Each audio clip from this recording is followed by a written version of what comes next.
Alright. Oh, sweet, the camera worked. I didn't even have to check it. Alright. Hey, everyone. You might be in here, or might not be. Hopefully you can hear me. I'm assuming you can. I'm once again joined by Waru. If anyone else would like to join and commentate with me, feel free to let me know. But for now, it's just going to be Waru and me. Pandy Andy cannot make it today, but it's okay. Well, at least somebody is streaming. I was able to make it back just in time in order to stream this. We are starting right away, though. We hit the marker here, so we should be getting some rounds if anyone wants to watch. First round here. Let's take a look. Um, a lot of folks, honestly, could probably just click on anything. So I'm just gonna go on table one right away. Um,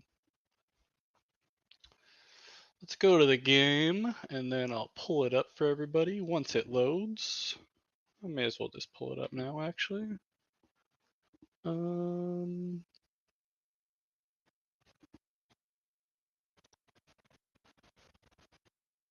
do, do, do, do, do. There it is.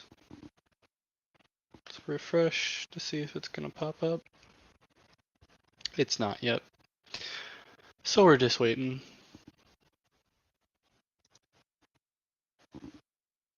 Refresh, refresh, refresh. What's up, Justin?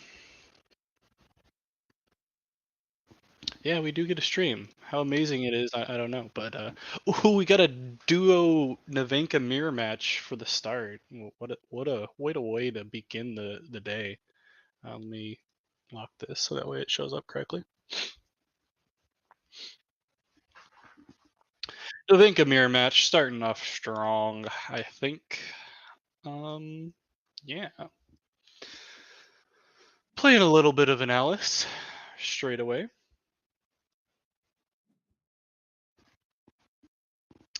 Oh, look, it's Pandy Andy. Thanks for dropping by while you're at work. We get a one-on-one in advance with the Alice and Hathor. Ooh, fresh from work. So you got out in time?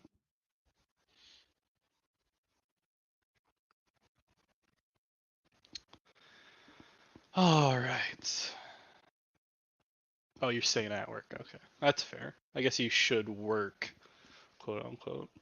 It's like I should be working right now, but what can you do? Anyway, day two we have of the Navenka mirror match. Ooh, getting the Mage Dancer out. What a wonderful card in Navenka. Gotta love those dice rolls.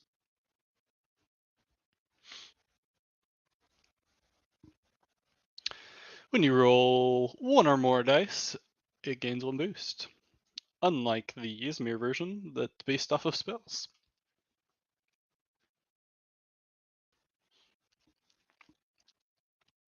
As we wait for the other Navenka to play here, imagine we just see the Alice come out, and we do. Looks like they're going to go for trading back and forth here, potentially. Let's see if the second Navenka is going to play something else that they may want to return. Maybe like a magical training or an off you go, even, would be a pretty good play here. They're just going to roll instead, get the boost, taking the risk, try and shoot for the anchored probably. But they'll pass. Nothing to play here. Thanks for everyone that's decided to join. And for all you lovely folks that did join, I just want to let you know I am going to release a teaser for my Trial by Frost card in about 1 hour. This will be the final teaser before I do the full video release on Wednesday, which you better enjoy because it took me way too long to animate and edit. Never again. But it'll be good, promise. Full of memes. Anyway, back to the game. Pretty even on the tumult. We got the Navenka mirror match here. This is round one of the A.W.O.L Monday weekly series. I'm not sure what week it is. Pandy, do you know what week this is for Monday? I know it started a little bit later than Wednesday series, so I'm not entirely sure.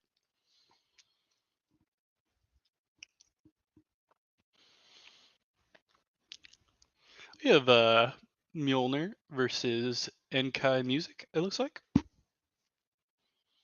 And anyone can answer too if you're aware of what week this is for the Monday stream. I'm not entirely sure. We do have a good group of people though, if I remember correctly. It was like at 60 when I last looked at it. Maybe it's got even more. So anytime we can get up that 64 mark, it's a good Swiss bracket to set. But we do get the Esmeralda coming out, which of course lets you resupply from hand. Usually a pretty good card in Navenka. And we're going to see them contest with that one cost from reserve, Category and Mage Dancer. Usually a pretty good one as well. So we'll see if the dice rolls are with them. Unfortunate that the resupply hit the Tanuki, so they will not be able to utilize that sabotage from hand, but still decent stats. Ooh, and they're going to respond with their own Mage Dancer, so we're probably looking at a roll off here. Gotta love dice rolls. Still 4 costs left though for the other Namenka. See if they get to. They're going to take the free side here potentially, just to guarantee, or if they have a spell that can play. Off You Goes are nice. Twinkle Twinkles. Yeah, and they have their own Mage Dance, another Mage Dancer, probably running 3, that they're going to play on the companion side. We'll see the dice roll right away from the Navenka, and they hit the boost. So they're up 3-5-3 here. This Navenka cannot play the Hathor from reserve, so they won't be able to advance with just that. They do have 2 costs, so there's a lot of cards they can play. Twinkle Twinkle, Off You Go would definitely be helpful here, but I'm not sure entirely if they are running that. And they're just going to go for the dice roll. It doesn't look like they have anything else to play here. They may. I don't know. I could be wrong.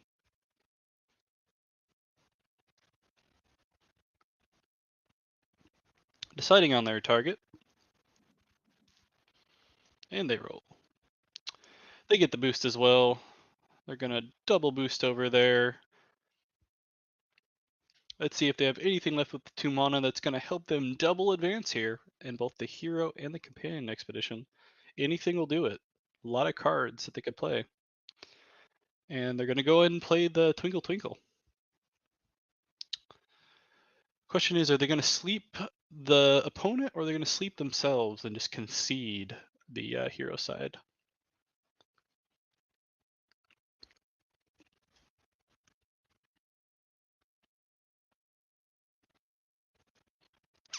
I don't think it would hurt them too much to just sleep the Esmeralda. Yeah. And this also opens up the ability to return that Twinkle Twinkle to hand with the Hathor if they choose to. And so that way they won't overload their reserve at the end of this day. Might not be a bad play. And they're going to choose not to do that. Looks like they're going to prefer to save the Hathor for the return of the Mage Dancer potentially, or they're just going to get rid of the Hathor. I'm not sure here. Almost would have preferred just to return the Twinkle Twinkle and get rid of the Hathor, but maybe they want the Hathor for a character play. Usually not the best though in the common because it's a 3 cost just for the 3/3/0. But we'll see what they decide to do.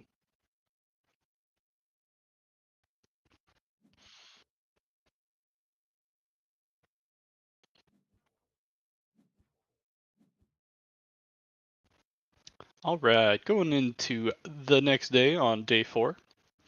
And of the Navenka Mirror match, once again, let's thank everyone who's joining. They are going to return the Mage Dancer. Costs 1 more from hand, but they get another play out of it potentially next turn, so maybe that's what they're thinking. They will be contested though by the other Mage Dancer, I have to imagine here. Yeah, that's gonna come out. for only 1 cost this time around. Only 2 cards left in the hand for the other one, and they hit the 3rd Mage Dancer. Jesus. Um, Barely into their deck, and then they hit all 3 Mage Dancers. Not a bad start. They'll both get some boosts once we start rolling dice. 1 card left in hand still as well. Not a lot of card advantage happening with these characters as far as drawing or any more resupplying. I think the most resupply we saw was just from that Esmeralda up here that got slept eventually, but we'll see what's going to happen. Plenty of mana left for Inkai music, it looks like.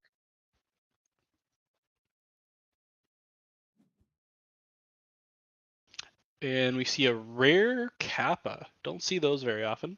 It does not have any effects. It is just a pure stat stick at 445. And they're going to contest with the roll on the Trickster, and they hit a 5, getting plenty of boosts, given their Mage Dancer's boosts as well. We're going to see the roll here from the Navenka hero ability, I have to imagine, on both of them. Hit a 3, which means they'll hit a boost. Interesting that they decided to go to the companion side for the boost. So the bottom Navenka here can lock up at least a 1-0 if they hit a boost and block the other side, depending on what they decide to do.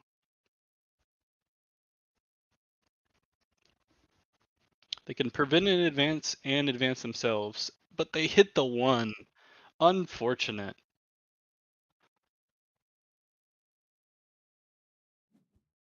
And now their opponent will double advance while they only get a single advance.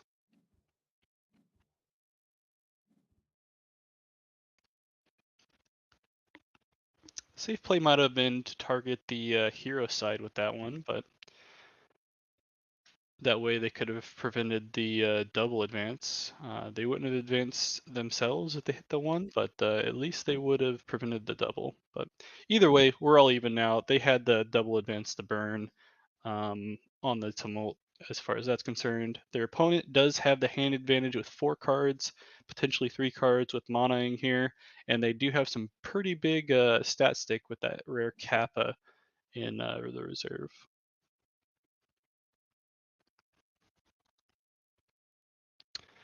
I want to thank my co-caster Waru for being here as well.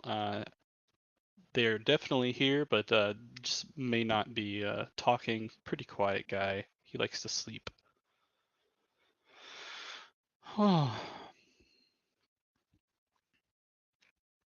Interesting first round that we got started off here with the Navenka mirror match. They're all even at this point. We've seen all 3 of the mage dancers for the bottom Navenka.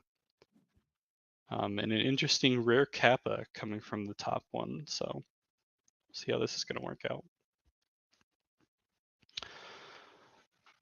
Some casual plays here. Just a reminder, in about 45 minutes, I will be releasing a teaser for my Trial by Frost video. An actual teaser this time, not a bait teaser that I posted last week, but an actual teaser. So I may pull it up here on stream for everyone to watch too, if you want to take a look out of it.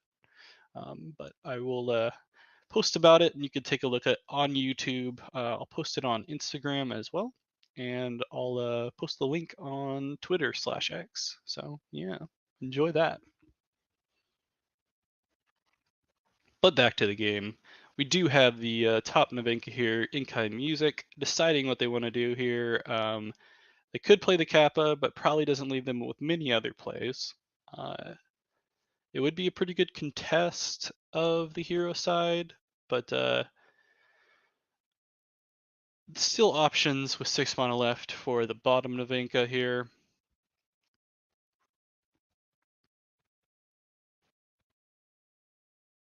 Not a lot else going on here. Let's see. Still waiting. We are in round 1 of the Monday Altered weekly online league/series. So we'll see how it goes. We do see the Sandman come out here. which will be good for the companion zone as far as stats they're trying to hit. And they can go ahead and sleep the Kappa, allowing them to potentially double advance here. But that boost will block them and put one stat on the board to advance in green, and forcing this bottom Navenka to play the Mage Dancer, which I think they were trying to avoid having to play this turn. But they'll go ahead and do it. They'll put them ahead. The decision here is if they want to use the hero ability for an anchor, and they will. They're like, I am double advancing, but you know what? I still want to try to anchor here. I'm gonna take the risk, and I applaud it. You know, if you're not rolling dice on Navinka, I mean, why are you even playing it, right? So here we go.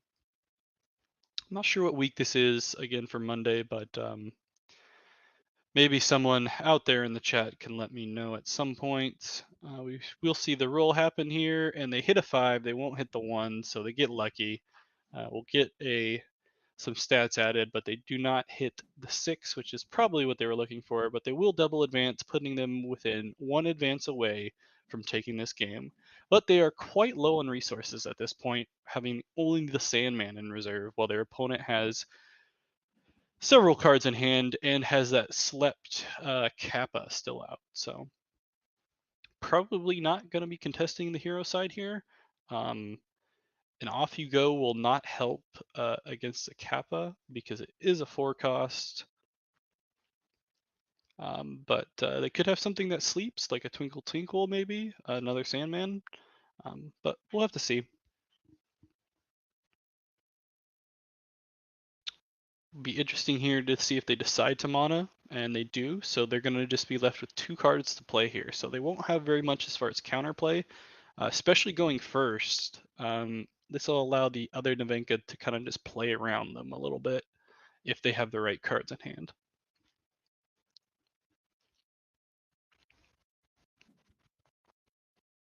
You'll see the Croupier, which will allow them to resupply here, it looks like. And they hit the small step. They won't be able to play it right now, but technically they can just pass and potentially win. Unless the other Navenka has a small step and double advances, then they'll be able to take the win with a small step next turn because they would be first. But still a Sandman left to play for the bottom Navenka, which will let them get up to 8 mountain stat. And the other Navenka needs to get up to at least 4 more to stop that. They have plenty of cards in hand, plenty of mana, so they might be able to do that. But we'll see what happens. We may also just see the GG at some point and them give up, but I'm not entirely sure at this point.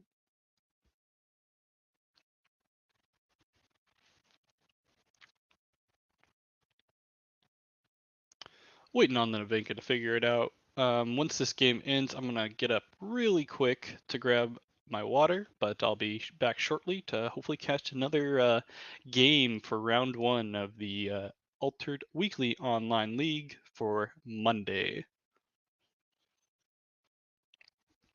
Thanks to all you European folks and even folks out in North America that might be watching from work too. Always nice to have people out. We will get a roll with the Trickster. Hits a 1, so it only has 1 boost. Puts them tied on that side at this point. The bottom puts the Sandman on Companion for some reason. Not entirely sure why they would do that, unless they just think they have the game locked with Small Step Giant Leap. It's a bit odd, because now that gives them a free chance to double advance here and have a Small Step Giant Leap of their own. So I'm not quite sure what the thought process was for Mjolnir here. But we will see a unique A.W.O.L. I'm not entirely sure how to pronounce that. I don't see that card play a lot. But at dusk, you may discard a card from your reserve. If you do, up to 1 target character with hand cost 3 or less, other than me, gains anchored. Up to 1 target character gains a sleep as well here. So curious to see. It's a cool card.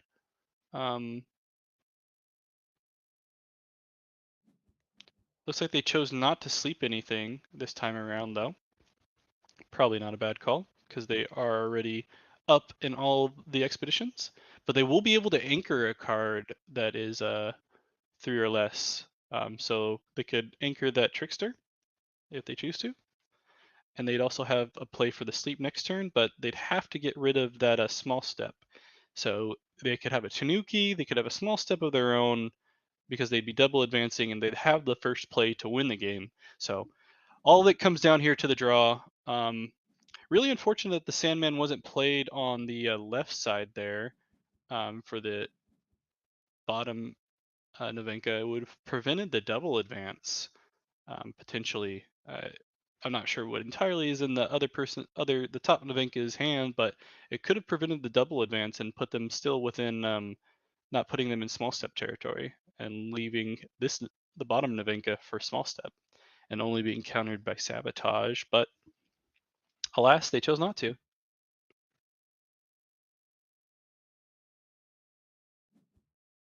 Yeah, but there's plenty of mana for the other person where they could put low cost stuff over there and just with a two statter, you know? I get what they're trying to say, but it it one stat wasn't gonna cover it. They could have definitely confirmed the hero side.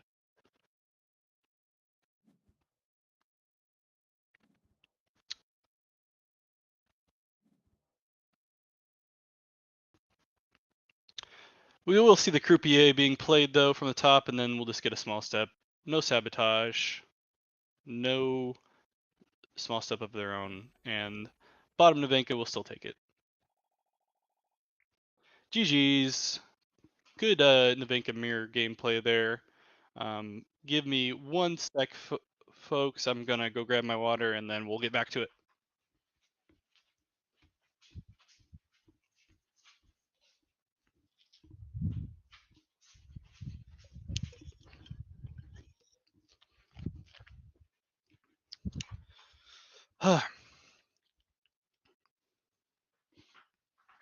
But yeah, Marcel, I get what you're saying. I just felt like it was a better opportunity just to make your opponent play on both sides and prevent even the double advance. But I don't know.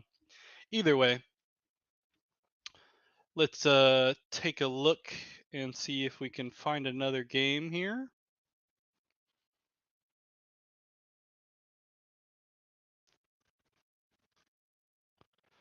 A lot of the games are getting finished now.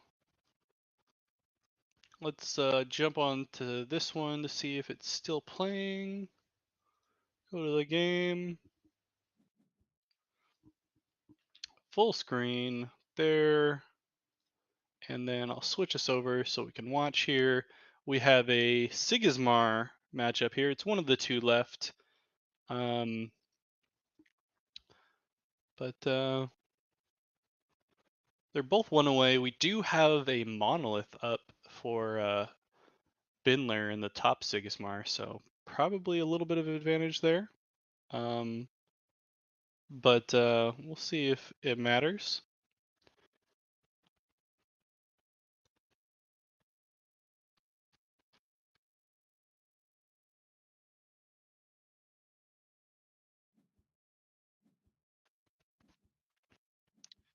Tokens are out.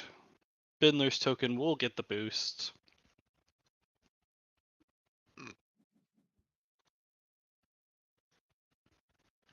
This will probably be the final game of round one we take a look at. We will see um, the bottom Sigismar try to compete for that side.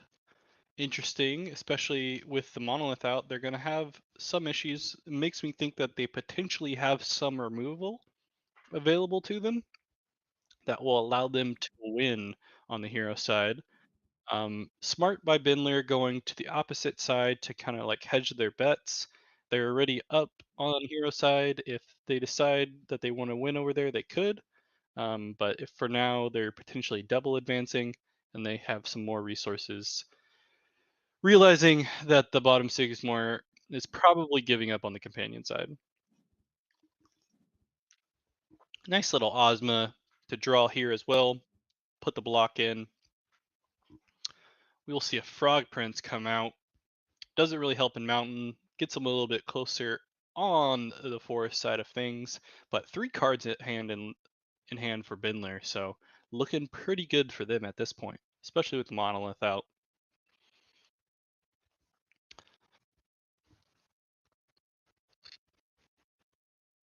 Not a lot of cards left for 3 costs that could potentially beat out that cadets. Maybe a Haven Warrior, but other than that, not a lot. We will see a teamwork training come out for Bindler in the top Sigismar, and just some remove some big stats here.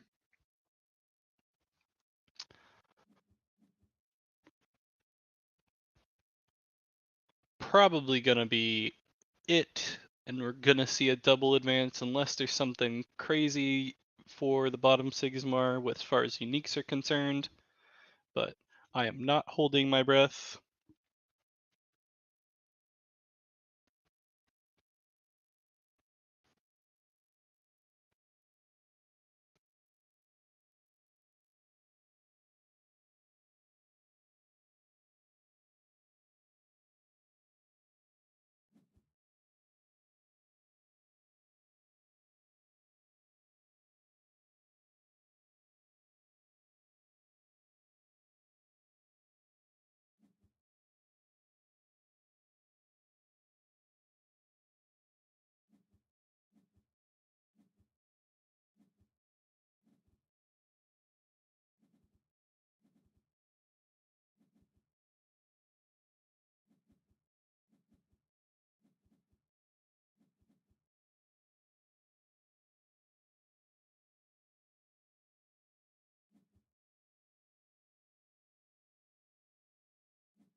Is it better now?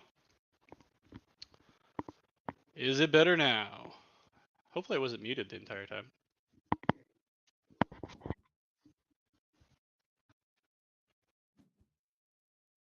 All right, cool. Appreciate it, guys.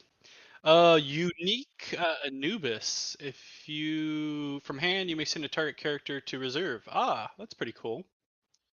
And then from reserve, if you control 4 or more characters, each player sacrifices. So typical Anubis for reserve, but from hand, it's basically is just like a Dorothy Gale effect. So that's cool.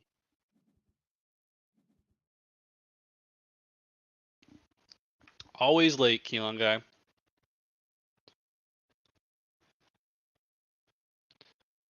So top Sigismar, I thought had it in the bag last turn with a 2-0, but didn't have the cards to get it done. Potentially has it now. 1 card left for the bottom Sigismar. Did they hit a trooper? It doesn't look like they did.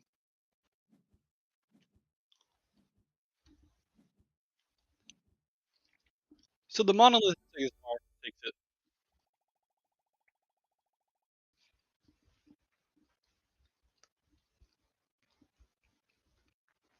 That bugs out there real quick. That's pretty cool. All right, let's go back. We should be going into round 2 at this point. Once again, want to thank everyone that's deciding to watch the stream. I will remind everyone in approximately 30 minutes, I will be releasing a teaser for my Trial by Frost card. This will be my last teaser before I release the video on Wednesday. It is an actual teaser. It is not a bait tweet teaser like I put out last week. So should be fun. Spent a lot of time making the video, so the least you could do is watch it on YouTube. I'm posting it on Twitter as well, so you could watch it on Twitter too, but um, and Instagram. Uh, actually, looks like we're still going. Nope, we do have round two here at this point. Um, let's take a look. Let's look at one of the AJT folks, Meltdown. Uh, let's see what they're doing.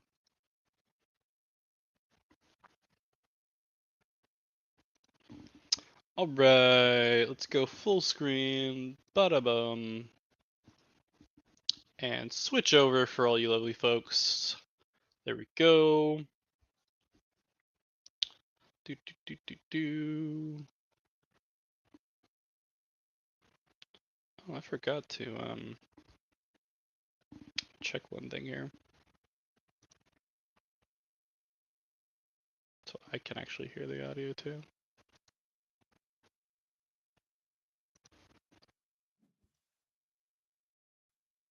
Headphones, headphones.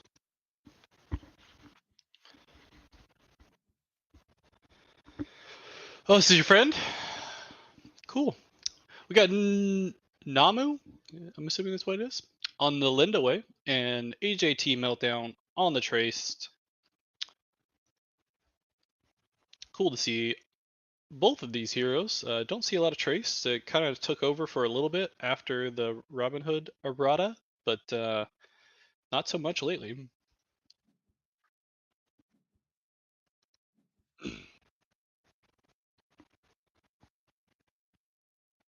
Do, do, do.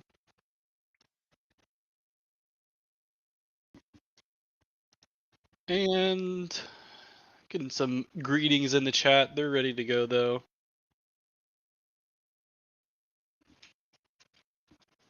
Lose always the Trace build. You bringing out the Category Lindaway anytime again soon, Keelan guy?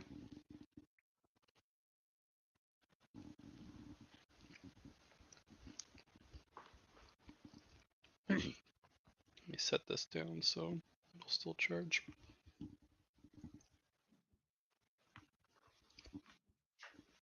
All right. They have modded. They're writing in chat something. I don't know what they're typing, but it is something.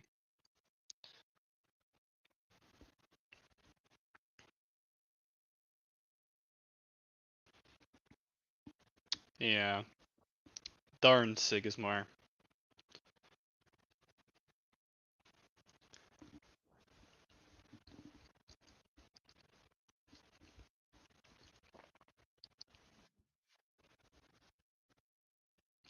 We see one of those traced uniques that on the Moon Merchant, I'm pretty sure. You may put a card from your hand in reserve. If you do, resupply. So, good one to do, especially when you can put the Capelli out for free. Get a free counter, get a card, another card in reserve, and one that sabotages is gonna be pretty good as well. Good start for the Trace player.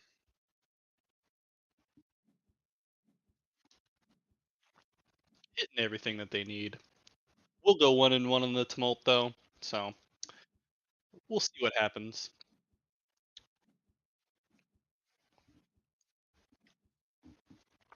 That is a 3/2 Moon Merchant too, so that's a good one.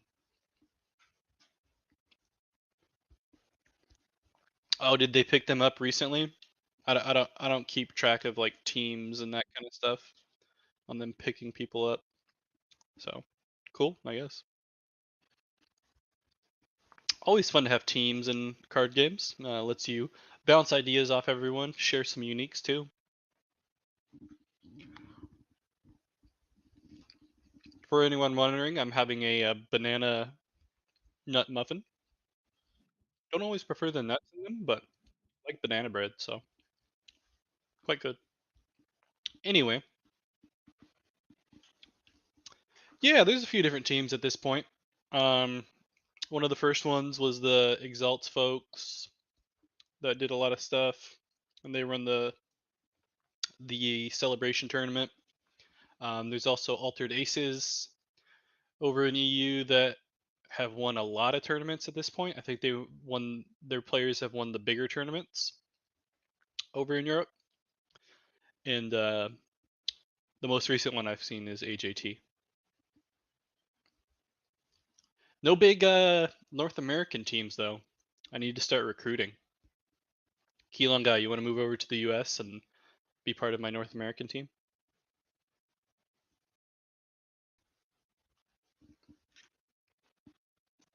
You don't need to stay over there. You play in all the North American tournaments anyway, so you may as well be uh,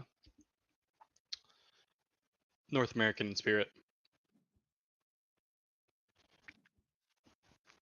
Yeah, they are in a few tournaments, but I don't see them as often in tournaments anymore. But maybe they're just saving up for the official stuff. So yeah, like I mentioned on the setup here, a good setup for the trace player able to put out the Tinkerbell right away, get a sabotage. Still three mana left for the Lindaway player. But the trace player will have a one cost Axiom Salvager to play too. So just a perfect curve for the trace. Oh, you got a team, Keelan guy? What team are you on nowadays? I didn't see. I don't see a name for it, but unless you're making one, you could move to NA. It's fine. You can live in my basement. I don't have a basement though, so that would probably be an issue. Good play here from Meltdown. Just having a really good curve for Trace, to be honest. But we'll see how it turns out.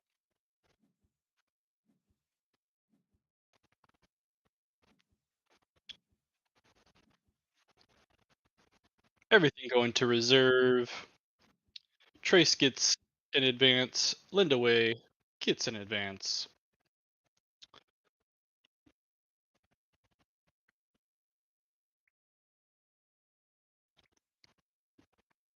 Oh, a secret team, huh? Super secret team? Does it have a cool name? Gotta have a cool name, right?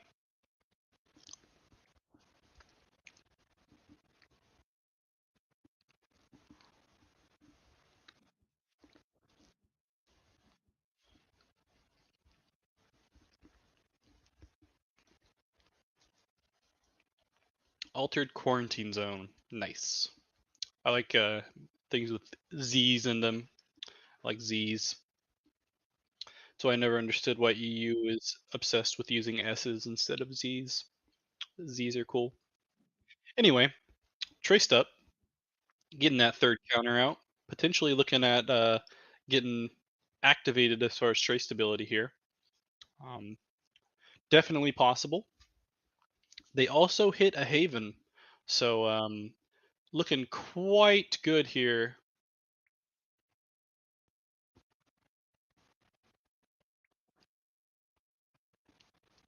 for the trace player with Meltdown.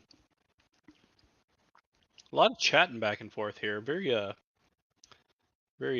chatty game between the two players here.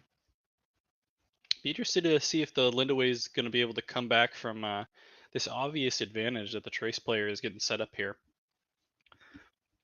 Will be able to play the Haven if they want to. Should be able to play their Moon and Merchant as well, which will allow them to put two cards into reserve if they want to.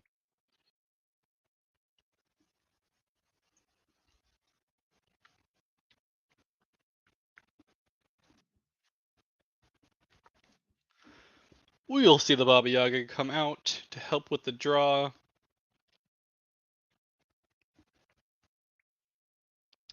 A Haven and a Moon and Merchant play should be able to take that side, assuming that Lindaway does not have another one cost to play on the companion side.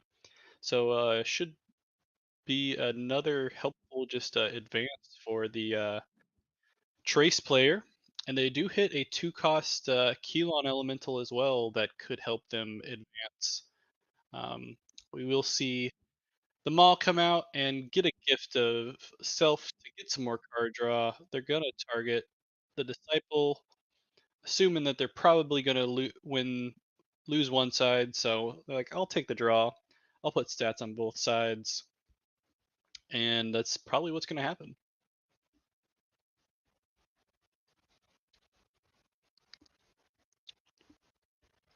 Altered quarantine zone.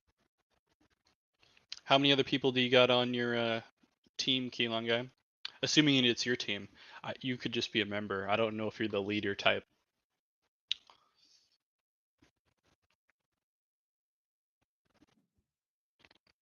We will deceive the Keelan Elemental come out, choosing to keep the Moon Merchant for another time. Probably doesn't have anything in hand that they want to put in reserve at the moment, but this will allow the Trace to get online here and draw a card just for funsies.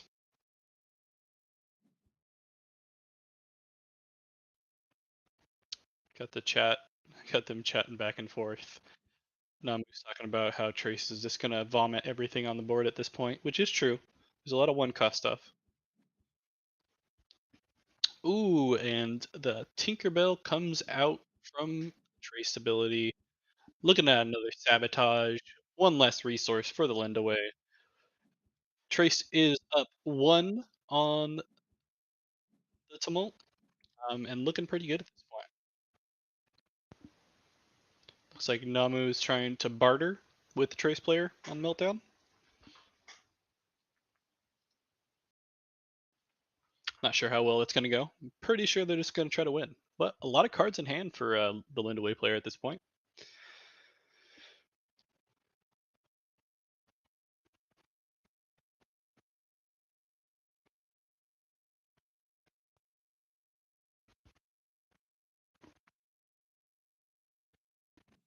It's you got Pluka. Oh, and Freeloader too. Cool. That's a good group of folks. Is Pluka gonna finally come back, or they won't come back until Robin Hood comes back?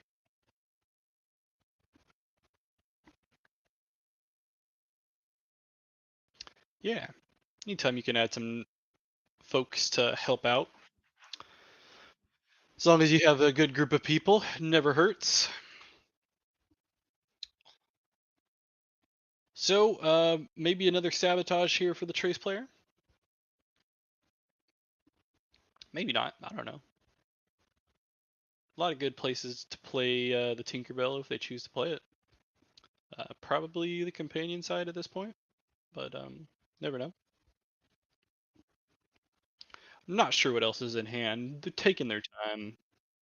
Decided to go with the Moon Emergent first, get some more cards in reserve, give themselves some more options. They don't think the Baba Yaga is too big of a threat to sabotage at this point. And those are two pretty good cards to put into reserve. Good resupply on the Amelia Earhart, and the Dr. Frankenstein is also a welcome sight, no matter what you're playing, as far as Trace is concerned. So, pretty big stats. Looking pretty good for the Trace player at this point. I think the only way that you win this matchup is just hope that they don't hit Haven at some point. But they hit the Haven fairly early off of the resupply, so looking pretty good for the Trace. Hit a day 3 Trace ability, but we'll see. Still eating my muffin. For anyone in chat who is still sticking around, feel free to list your favorite type of muffin in the chat. I'd appreciate it. Nothing basic though. Oh, that's fine. You can put basic muffins if you prefer basic muffins.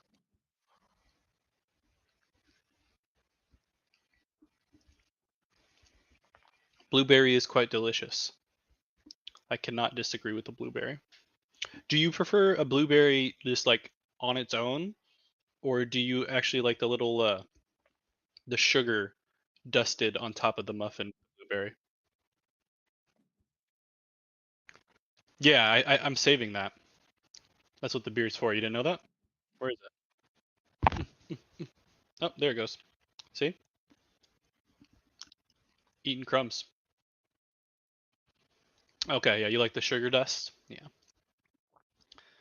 Muffins themselves are basically just cake, but then just add some more sugar, right? Health, what's that? The trace does decide to end up sabotaging the Baba Yaga.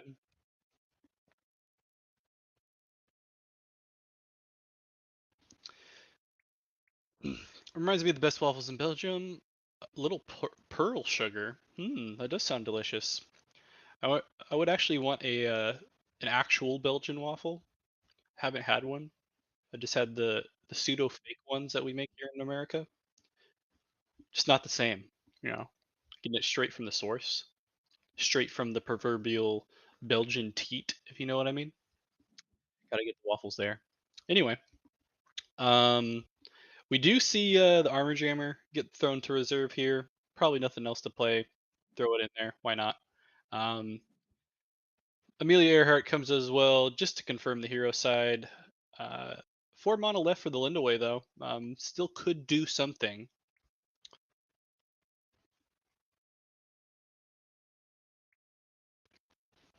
Yeah. If you want, you can just get one of those and ship it to me, like FedEx.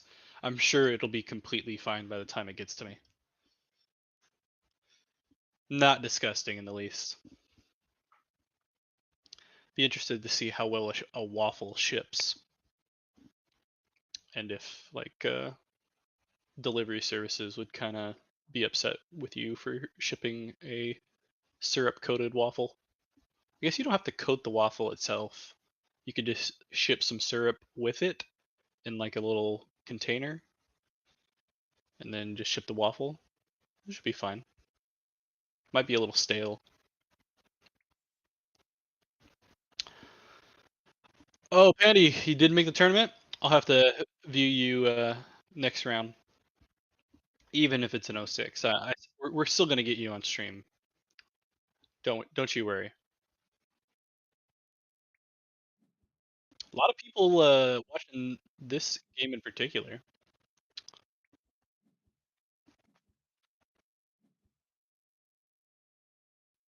It's fine, Pandy. We gotta get you famous.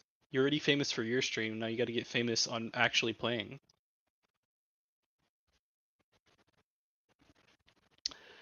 We do have the traced up by two here against the Lindaway player. Lindaway does have a little bit more cards in hand, but with the traceability, it's pretty negligible. Not looking the best. Not even in category range at this point for the Lindaway player. So that's unfortunate, but what can you do?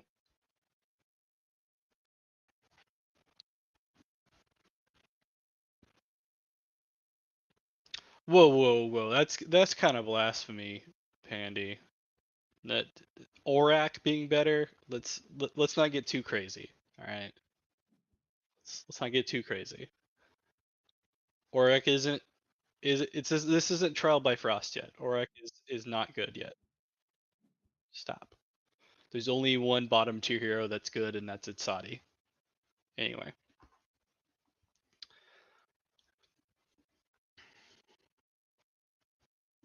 back to the game. A lot of chatting between these players. They're just using all their time chatting more than actually playing. Good friends in the altered community, being able to chat while getting beaten down by Trace. Unfortunately, he does hit the Frankenstein with the Tooth Fairy though, so that's cool. Won't get that played, but Trace can still at least put one card in reserve with the ability. Probably waiting it out at this point, seeing what they can put out.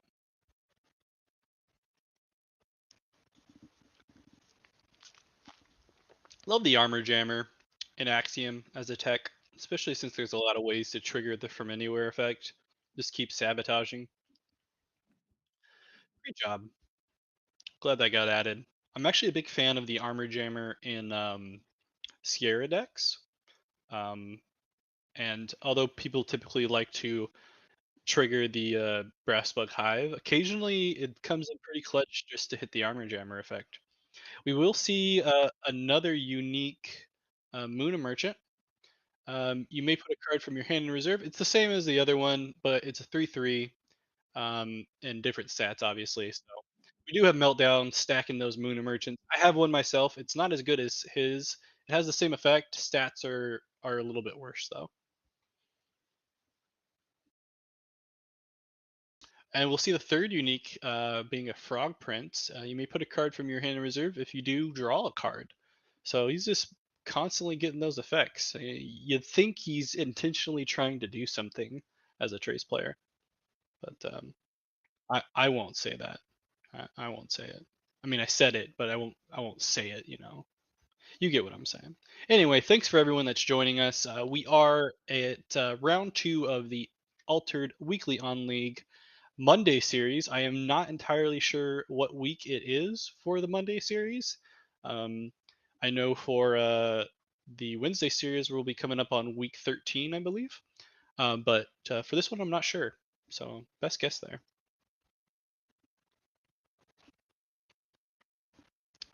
On the tumult, we have the Trace up by 2, currently winning the hero side, but 4 mana left for the Lindaway player. Let's see what they got playing here. They don't seem too confident based off of reading the chat, though, so um, maybe they're just milking this. Currently 10 minutes away from my teaser for Trial by Frost. Be sure to watch it. I will play it on stream too, just for funsies, I think. So we'll take a quick minute break to watch that, and then feel free to go watch it yourself too. Get my view count up. I'll also take a quick break on my phone, post it on social media sites. Chicken in the oven. What kind of chicken? Just like regular seasoned chicken, or what's going on? We do have a unique Alice though. You may sacrifice a character. Uh, if you do, draw a card. Ah, that's pretty good for Lindaway. Nice.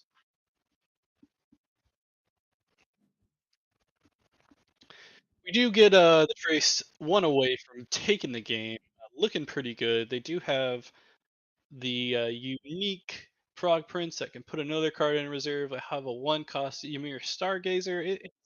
It's looking good.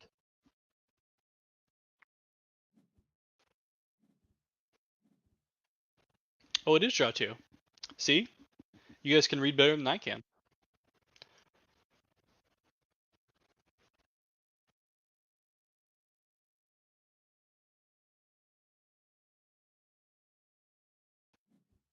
Like a breaded chicken with some garlic. All right, nice, nice, nice.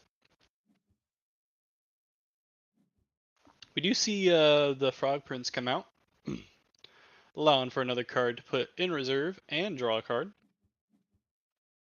Essentially, the Ada Lovelace tech on a Frog Prince. Who knew?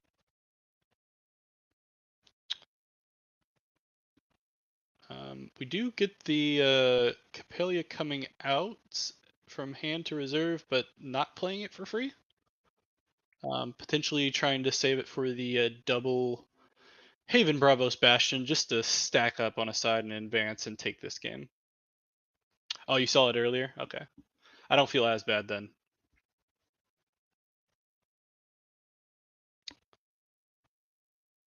Happy we got to watch this game though. It's taken up pretty much the entire time, and it's a fun little game. After this, it looks like a bunch of people else are joining. I see Freeloader in there too. Freeloader, why aren't you in the chat? I know you were here last time. Come on. Anyway, um,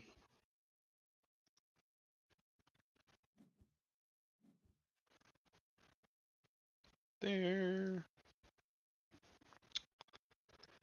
Still waiting.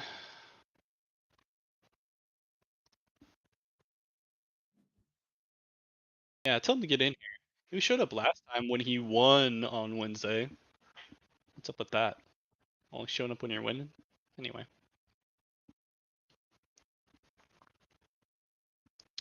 Looking pretty good for Trace at this moment. They do decide to play the Capelia, pay for paying the Capelia instead of playing it for free because they want a little bit more stats. We are on a category turn though. I don't think Namu's probably playing a category Lindaway, but technically they could play it here. Category comes in clutch against Trace builds because how often do we? I mean, they run booms, but usually it's only like a one of, maybe two of, right? So they wouldn't be able to stop it if you actually played it. But there's only one person that likes to play the cat gear on Lindaway. That's not true. I've seen Pandy Andy, you picked it up too, right?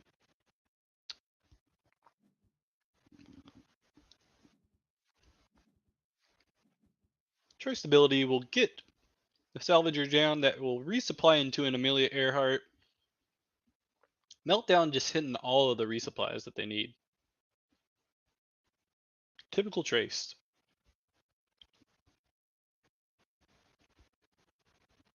Oh look, it's a freeloader.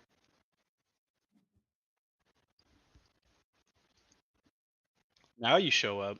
You only showed up last time because you were winning. Jerk. Anyway. I don't know where you can find it. Keelan Guy probably has a link of his.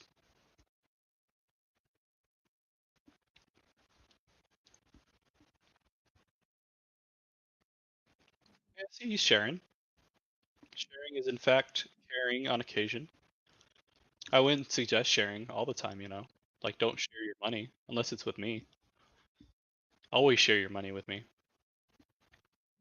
We're 5 minutes away from my teaser, guys. Oh boy. Give me a second while I set that up, though. You watch Trace take it.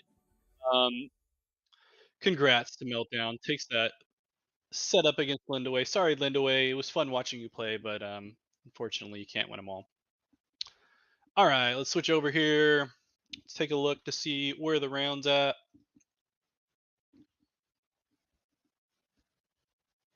Loading, loading, loading. Checking the loading.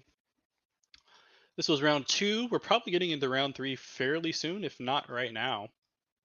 Yeah, round 3 has started. Um, I'll pull up a game, and then I'm also going to pull up my teaser. So note that. Pandy Andy said he didn't want his game played, so I'm not going to pull it up. If you want me to, Pandy, let me know now. I'm going to do it. Something wrong with Board Game Arena? Should be fine.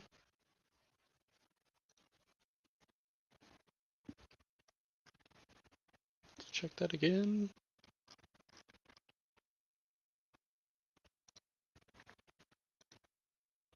All right, we're fine.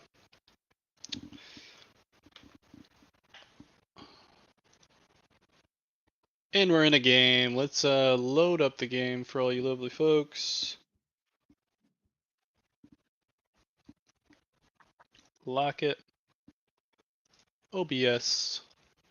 And we're in. All right, 2 minutes away from my teaser. Let me pull it up on my phone too, so I can get all the posts ready. Do do do do do do do. Content sharing.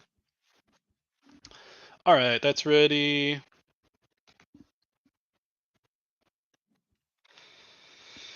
Oh man, passing on the Lindaway cancer to everyone. I'm sorry, it's not a cancer. I apologize, but kind of is.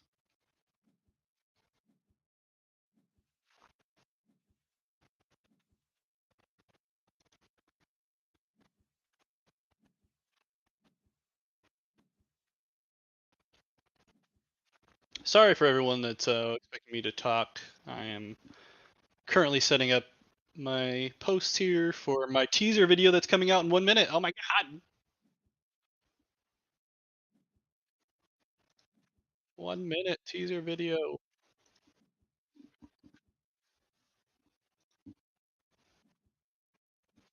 It's almost here. Hope you're enjoying the game though. Looks like what do we have playing here? Tasia versus a Finn and Crowbar.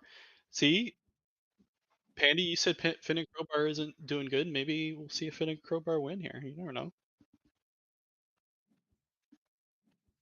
All right, let me make sure we are at time. Let's see if the video went online. Shorts. It is online. Sweet. I can post it, I think. Hold on. Is it online? Are you online? It says scheduled. Should be online. Why isn't it online? Come on, go online.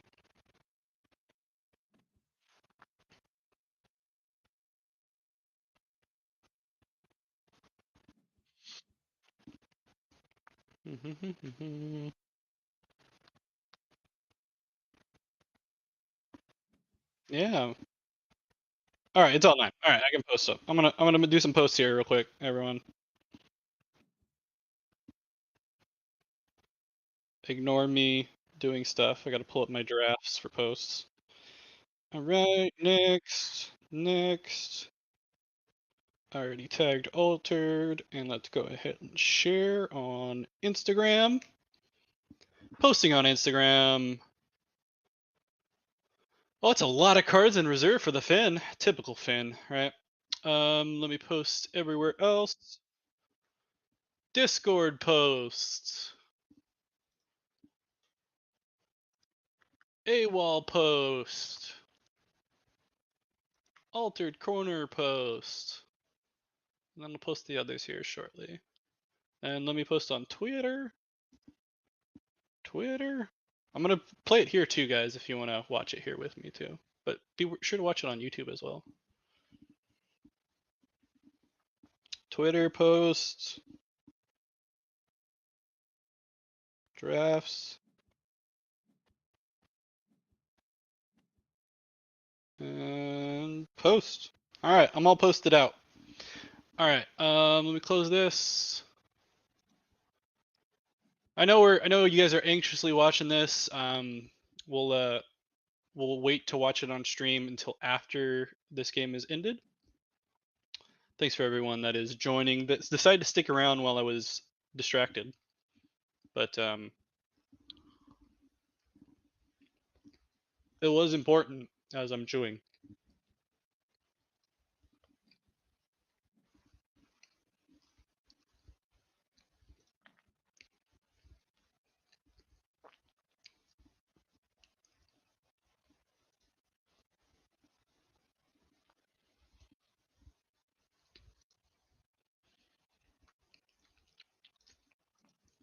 So interesting setup here. The Finn is down, has a lot of resources though, while the Tasia is low on resources.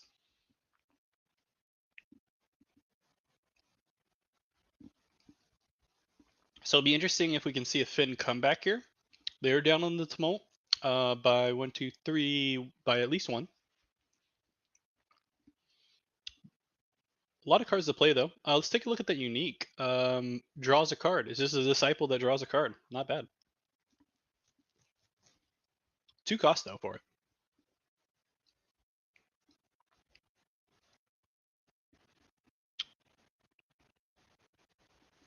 As is typical for Finn players, you have a lot of options, so you have to take your time in decisions.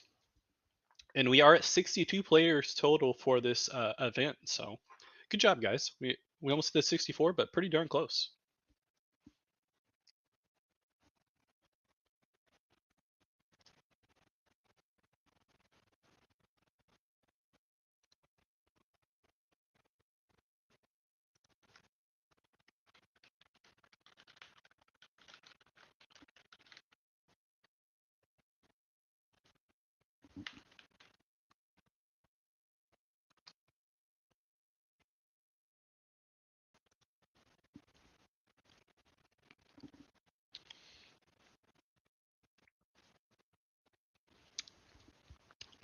Yeah, you got to think. You got to think as Finn.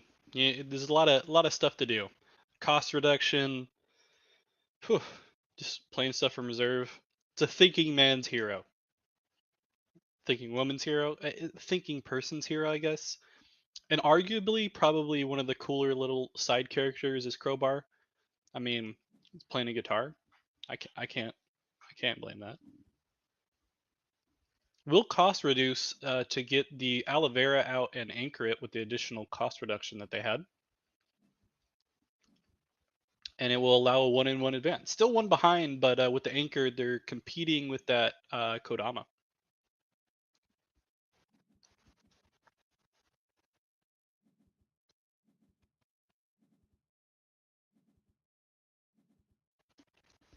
Yeah, Pandy Andy's focusing. Let him focus.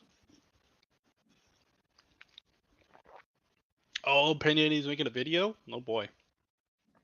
We do get the double resupply by the Finn player. Look at all those cards. 5 cards in hand, 4 cards in reserve. It's crazy. We do see the Lyra Thespian come out in Muna. Quite a good card, if I may say so myself, because it gets the boost and then it's able to activate itself with the other boosted character. We will see just a 1 cost magical training come out for the Lyra. And then a unique Cernanos, which, what does it do? You may discard your reserve. If you do, you may discard a character with hand cost 3 or less.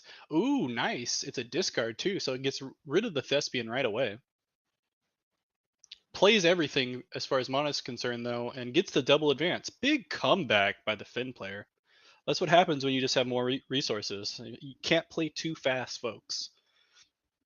Being just going fast isn't always a thing, you know. Like Lightning McQueen might disagree, but or Sonic. I guess that's more relevant right now. Sonic 3. Heard it was a good movie. I don't know if anyone's seen it, but anyway, we get a Tinkerbell play right away for the Finn player. Sabotage of the Kodama. Taja's on low resources. Decided not to mana. Did they just pass right away? Is Tasia giving up? Yep, Tasia gave up. All right. They say this, saying the play is boring, and just gave up. I think that may be a little bit of salt, if I may say so. But you know, it happens. All right, we get the game done. Now we can watch what y'all actually came here to watch, and that's my teaser video. I'm just kidding. I know that's not what you came, but we can still watch it because I want to watch it with you folks. It's short. You don't have to worry about it. But let me switch it over here. Heh, heh. Oh, wonder what's happening. Oh, what's that sound? January 15th. What's that? What's that coming over the horizon? Wonder what it is. Oh, that's it. Oh, let's just watch it one more time, just in case. Oh, look, I'm on a boat. You see that? I'm just floating on a boat out in the water. Must be cold out with all the ice caps. Probably a trial by frost of some sort. Oh, it is a trial by frost. Okay. Yeah. Well, anyway, cool video. Good job, me. We'll leave this now, but glad we got to watch that. We'll go back to the tournament at hand.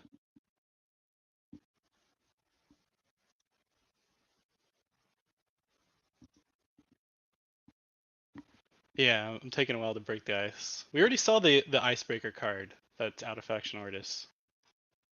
Come on. All right, still in round 3 at this point. We do have some games still to be played, so let's take a look at them.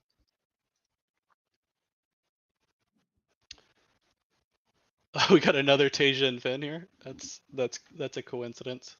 Let's pull that one up because we didn't get to watch all of that other Tasia and Finn gameplay because the Tasia got a little bit saucy.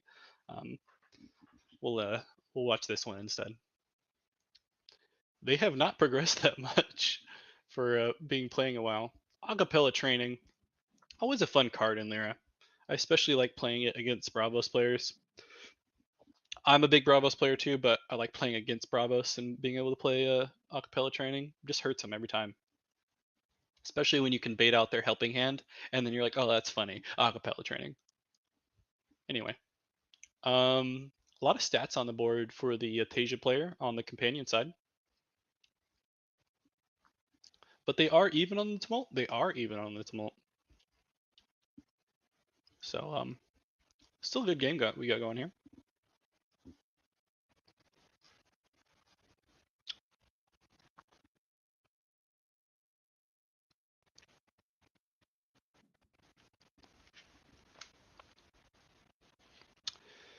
The Tasia characters have two of them anchored, including a aloe vera and a rare spindle harvester. So we're going to see a lot of resupply happening here.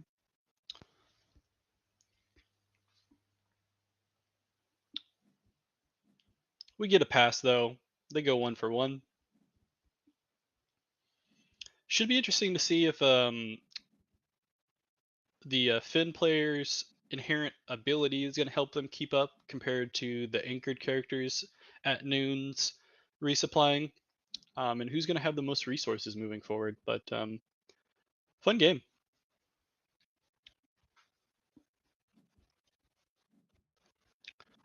See a mana reaping and a thespian.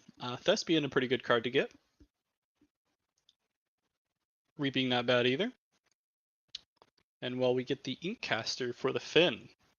Good for cost reduction. I'm sure they would have preferred to be able to play that from hand to return a card, but you know, can't have everything you want.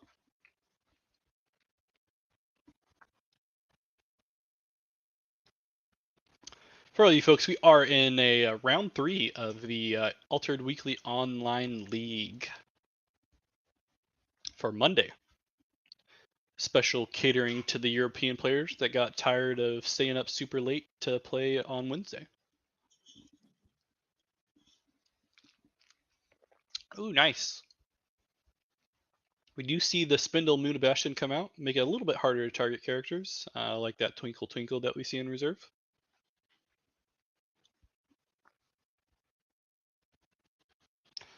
We'll see if they decide to go 1 for 1 again, or if Tasia's going to try to make a move and get a 2-0 here.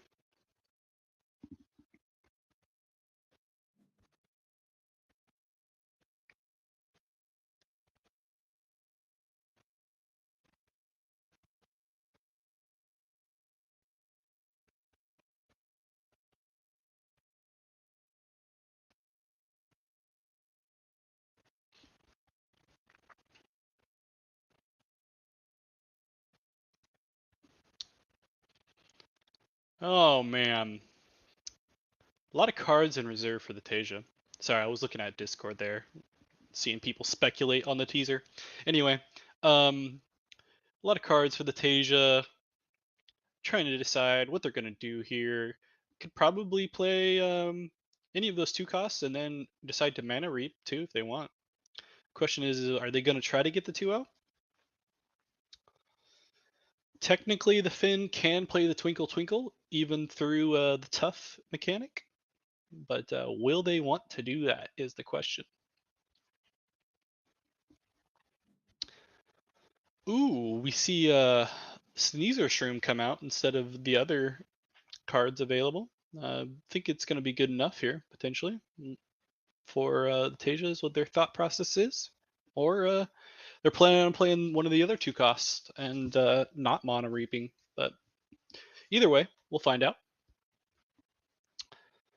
A lot of options for the Finn. They could decide to do the Twinkle Twinkle, or they could just decide to play something in hand. We do not know what's in hand at this point. We know everything available to the Tasia, but not the Finn. But we do see an Inkcaster. Planning on trying to return that Twinkle Twinkle, it looks like. Have a little more cards in hand. And competing on that hero side, at this point, I don't know if it's worth it for the Tasia just to waste resources, but they'll also be overcapped on the reserve, so they may as well play something. I just don't know which one they're going to play. The Thespian won't get them high enough, and neither will the Ogun. They could mono reap, but that won't help either. So they're going to mono reap themselves, maybe? Oh, they just don't want the return. Interesting.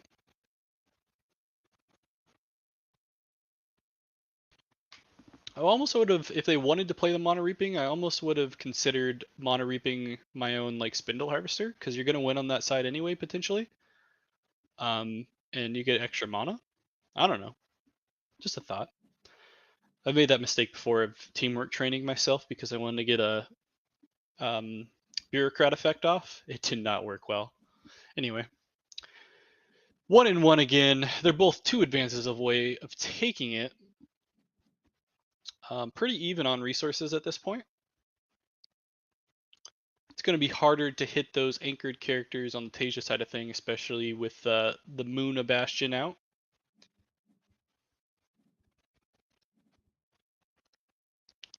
We do see a Martingale resupplied. No resupplies this time for the Tasia, so we'll be pretty even, other than a Sneezer Shroom on the expedition for Hero. Um, Maybe we see one of these guys come out with a sneaky double advance for the win here. Thespian gets played, will get the boost from Tasia, and then its own boost triggered right afterwards. Gotta love the way those work out. Unless it happens against you, then you don't have to love it. But for the that you get the point I'm making either way. Um, Finn, time to shine. They have 11 mana. Um, Tasia deciding to forego monoing a few different times now at this point, whereas Finn cannot forego the monoing. So we'll see how it works.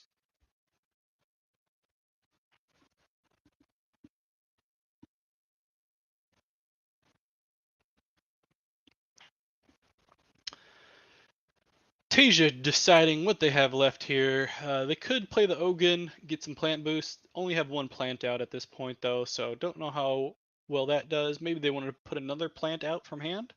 Not entirely sure, but we'll take a look. Good game, though. I'm glad we got to watch the full Tasia versus Finn experience, unlike the last one that we saw, where the Tasia kind of just gave up and said it was boring. But I think it was because they saw the writing on the wall and they knew they were going to lose. But either way, we do see the Ogun played right away. 10 mana left for the Finn, but only 3 cards to play. Probably going to utilize the Twinkle Twinkle not as a cost reduction, I'd have to imagine. But maybe they are. I don't know. We'll keep waiting, though. Thanks for everyone that has joined. It's great to have you here. I'm happy to cover for Pandy Andy, um, who is normally the streamer for Monday, but busy actually working, I guess. So here we are. Blue is here. Yeah, working. Imagine that. Trying to make money, not on games.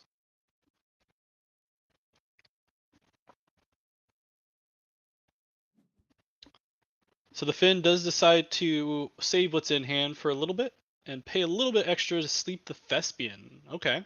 So they're afraid of the double advance. They're like, I'll just deal with the Thespian later, potentially. Now let's see if the Tasia has anything or they drew anything in hand, because I'm pretty sure they didn't mana last turn. We do see the unique Yangsu. If you control 2 or more plants other than me, I gain 2 boosts. And if you play it from reserve, you pay 1 up to 1 target character with hand cost 3 or less gains anchored. So the fact that they played the Yangsu now makes me think they do not have another plant in hand, which is unfortunate for them because that additional 2 boosts could come in handy. But the Finn may also be in a similar situation with only 2 cards in hand where they don't really have anything that can help them. But that Sandman definitely will help. So probably sleep in another character, depending on which one it is. Maybe the Snoozer Shroom, maybe the Yongsu. I don't know. Could be either. Don't know if the Tasia has anything else left to play.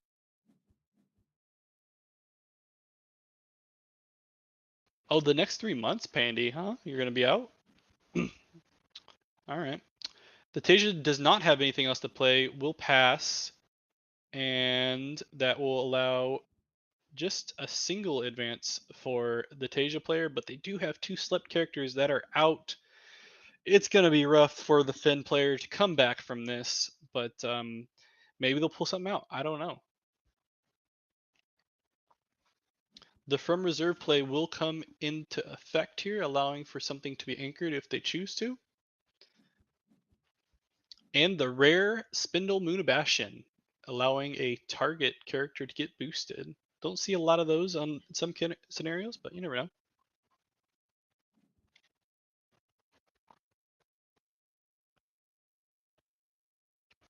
Showing up a little bit later than normal, huh? Oh well. I guess we'll have to find multiple people to fill in to you. I believe you had one of your friends filling in previously too, right? So that's cool. I saw that they had started up their own tournament too. Nice.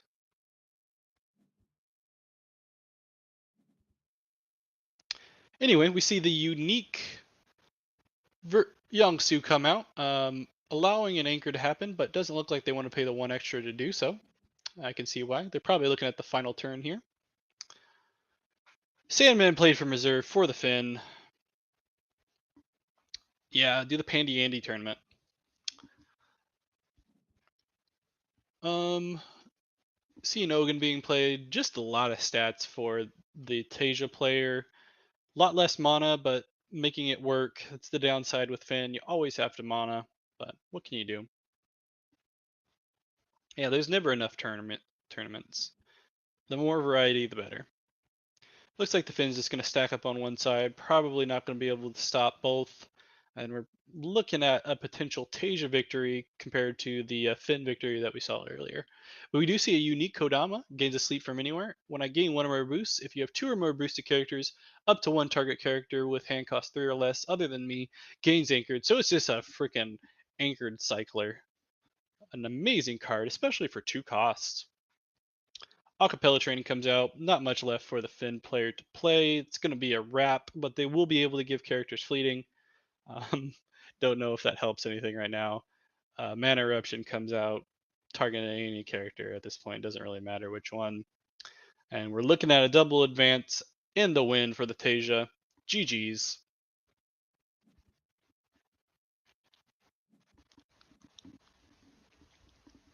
And that'll probably be the end of round 3, I believe.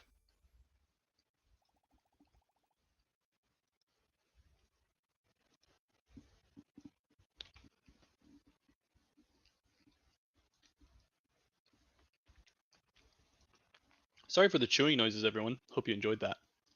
Um, round 3, round 3. Is it over? It is not over. Let's see, who's still playing? Who's still playing?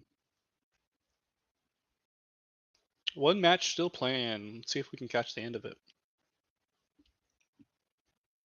Yeah, munch, munch, munch. Sorry about that. It looks like it is ending here shortly, but we can still go over.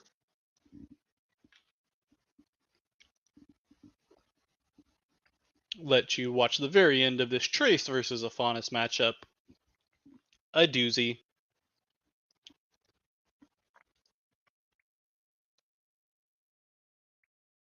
People are typing in the chat. Everyone is waiting.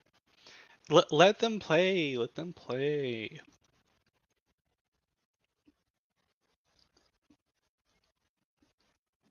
We have Devil Havens out for the Trace player. Plenty of stats on the board as well.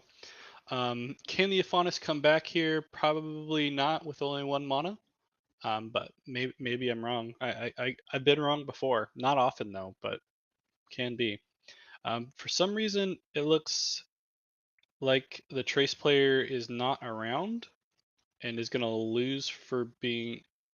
No, they're advanced higher, so they can't be kicked, and they're just taking the extra time for some reason. I don't know what's going on. All they have to do realistically is just pass at this point, but they have a unique jellyfish while we wait. When I'm sacrificed, if I'm not fleeting, put me in reserve. And on play, if you may sacrifice me. If you do, resupply, and then from reserve, you may put a card from your hand in reserve. If you do, you may have target character other than me lose fleeting and gain 1 boost. Yeah, it's a pretty good jellyfish, I'd say so myself. And they finally pass, and we're gonna go into the next round here. I imagine only 1 mile left for the Aphanis. They have to stop both sides. I don't see it happening. Maybe they can stop one, but I doubt they're coming back on the companion side. Looks like the Trace player is apologizing. I don't know what happened. Something about WhatsApp. Either way, we see a pass. The Trace wins.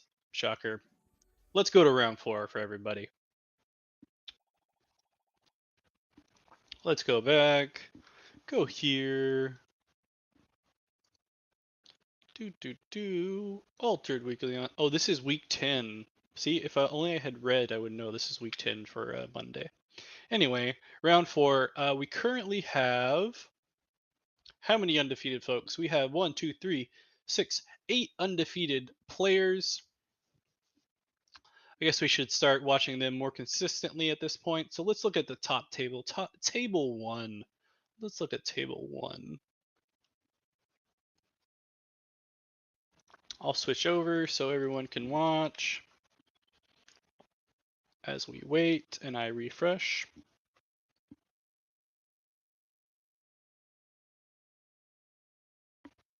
I should watch myself more consistently. I think I spend a lot of time doing that in the mirror. So I try not to do it while I'm streaming, but unless it's super obvious and I'm doing something ridiculous, then you never know. I mean, I should wash. Okay, yeah. I don't do that enough. People say I smell often, so that's fair. Let's go. Hey, Navenka versus Trace. We see a unique right away. You may discard a card from reserve. If you do, resupply. All right. I don't know how often you're going to be playing that from reserve, but now you can't because we see an acapella training. Oh, smell like success. Yeah. You're just, you're just, you're leading me on with every single message. You know, it's, it's a tricky one. Anyway, gets fleeting, won't get a counter. Good card to play against Traced early at least. Otherwise, if you play it too late, fleeting doesn't really matter against Trace. But early, it's nice, and it's a nice 1-1, especially with the Martingale. See what this Navenka player can do. Big fan of Navenka. Probably my favorite Lyra hero. Martingale is out. Hi Cole, how are you on this fine Monday afternoon? Yeah, it's still afternoon for you.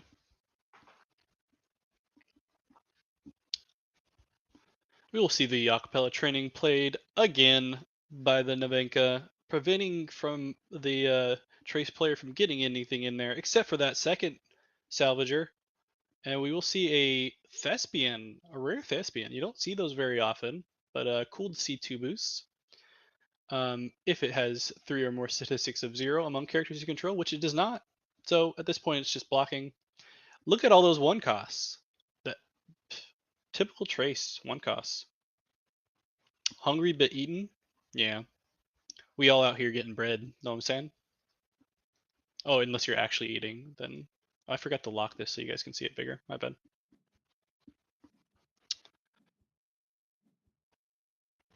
I am in fact eating some variation of bread. It's a banana nut bread, if you will. Delicious.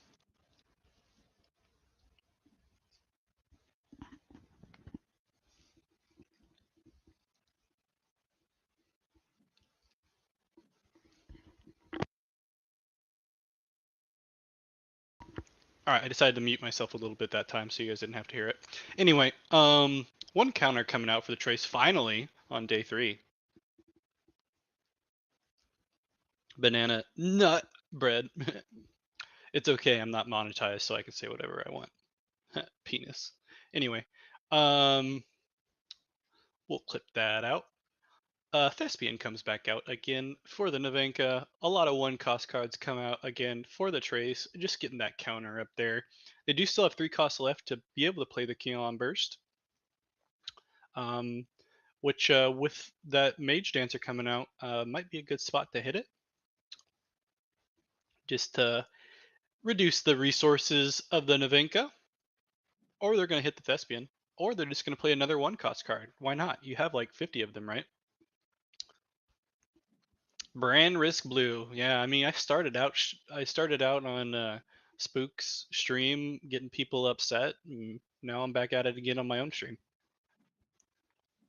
It's fine though. Please love me, Altered Equinox. I want stuff. Give me stuff. Anyway, Navenka versus Trace. We are in round 4 of the Altered Weekly Online League Monday series, and it's week 10. I verified. Yeah, if this was Twitch, I'd be able to add like a bot that is able to count the amount of times that I've been a brand risk. But I don't know how to do any of that on YouTube, and I'm not streaming on Twitch right now. So yeah, you can count internally, Keelan guy. Thanks for that. We do see the Capellia come out. Or not Capellia, what am I talking about? Ada Lovelace come out, and then followed by Keelan Burst. It's gonna hit one of them. Gonna hit the Mage Dancer. They're like, I'm good. I don't need you to Mage Dance here. But the Trickster comes out. Does it hit the high roll? It does! 2 boosts! That's gonna be a sweet double advance for the Navenka. And the Traced, despite being on day 5 now, is not hitting the ability. This is prime way to deal with Trace. Don't let them get Haven. Don't let them get counters. Beautiful play by the Navenka. Trace is low on resources, but they will be able to hit their ability this turn. No sabotage available for the Navenka to be able to stop that Ada Lovelace from coming out. But, they've done their job. Maybe we see a small step giant leap from the Navenka. Definitely a possibility.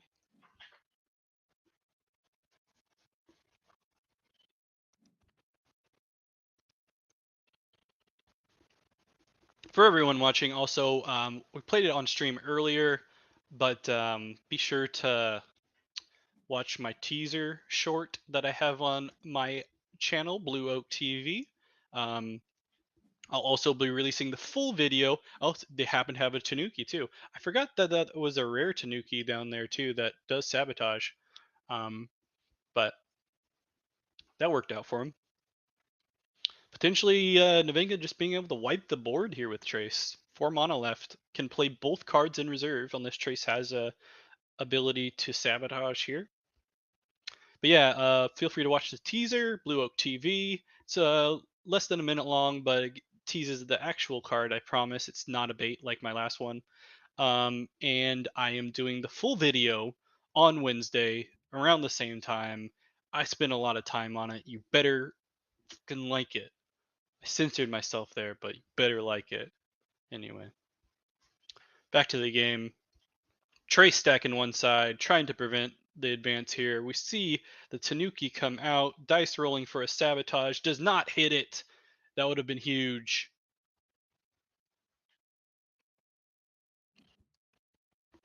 Yeah, you're probably gonna hate it, but you can like the video.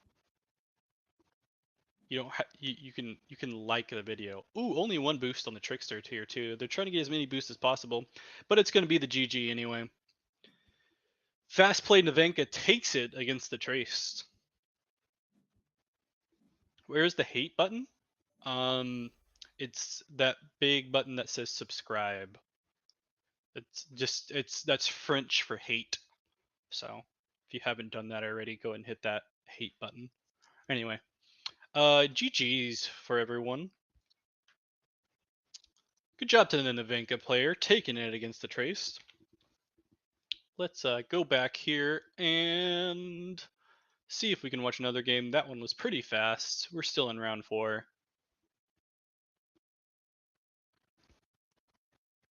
Yeah, man. Haters love me. You know what I'm saying?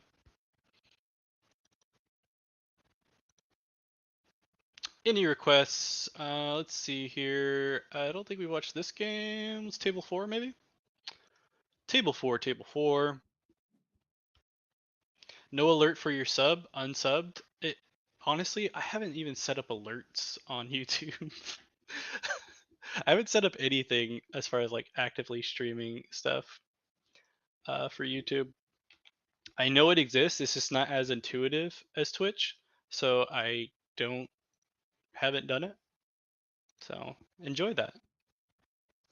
No alert for your sub, unsubbed. Yeah, tell me about it. The bonus though in streaming on YouTube is that no ads. So enjoy that. No ads. No random ads either that you get on Twitch. So yeah. Sigismar mirror matchup that is progress a little bit. Oh, Pandy Andy, we need to go to your table? Alright. Forget this table, guys. We gotta go to Pandy Andy.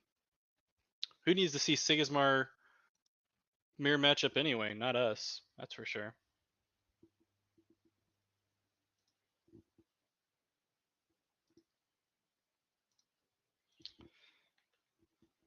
Did you already win though, Pandy Andy? Am I just gonna go to a victory screen? Where you at?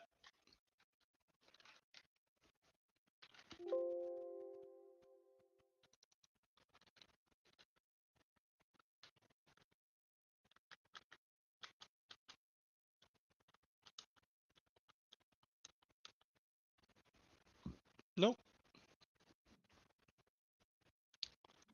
Oh, this is the game that we saw this person playing here before too. Are you about to hit? Are you? Oh, you're gonna hit the festival? Here, let me pull it up real quick. Ah, come on. Uh, all right, let's watch Pandy Andy hit a festival. He's been waiting this entire time.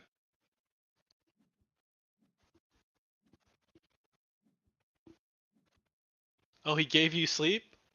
Thank you, opponent. GG, good job, Pandy Andy. Golf clap.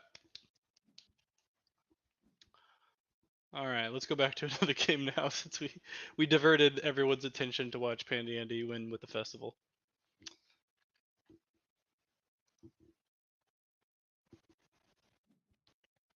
Back to the event itself. I think we can just go back to the Sigismar mirror matchup that everyone likes watching. All right, we're back.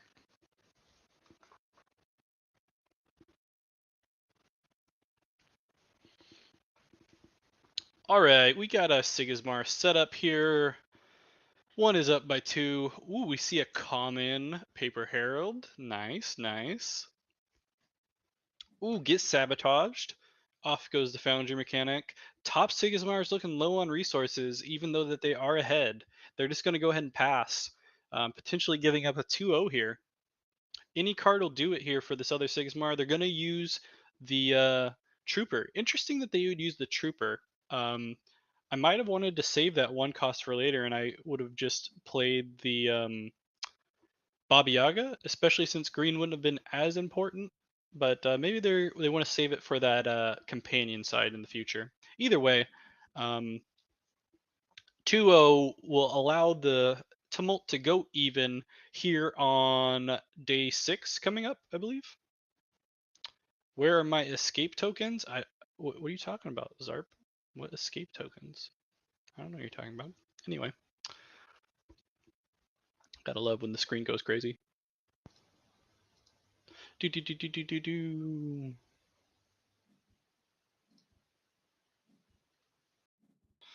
Tokens go out for the Sigismar. They're both on the hero side. I wish there was a way. I don't know if any of you have experienced this as far as like in-person events. Yeah, it's good expedition for bottom Siggy. For in-person events, you know how like BGA heroes always on the left, companions always on the right. There's no way to do that in person. Like I wish there was a way to like force perspectives in someone's brain so that way you both could have left, right, hero, and companion. Because people get confused sometimes, and they're like, "Oh, I'm so used to this on BGA," and I'm like, "Yeah, my bad." So am I. That's why I placed the tumult that way. Too bad. I'm the winner here because I don't know if anyone else does this. I put my tumult cards in those little Ultra Pro mini snaps. Um, so it's a top and bottom, so you can't really tell you can't sleeve. It's not sleeving, and so you can flip them anyway without it being shitty. And it's they're protected too, and they fit in the adventure tracks as well, so it's fun. I don't know if anyone else has used those, but I like them. Anyway, little side note. A little bit of an advantage to the bottom Sigismar after going that 2-0 in the previous day. That Frog Prince will stop the Baba Yaga though.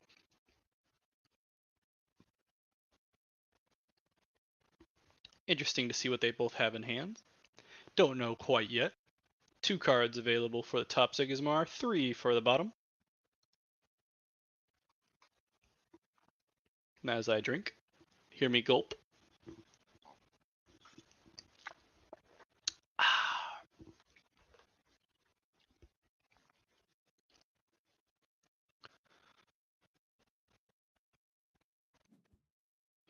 We'll display the Spy, 3 mana left.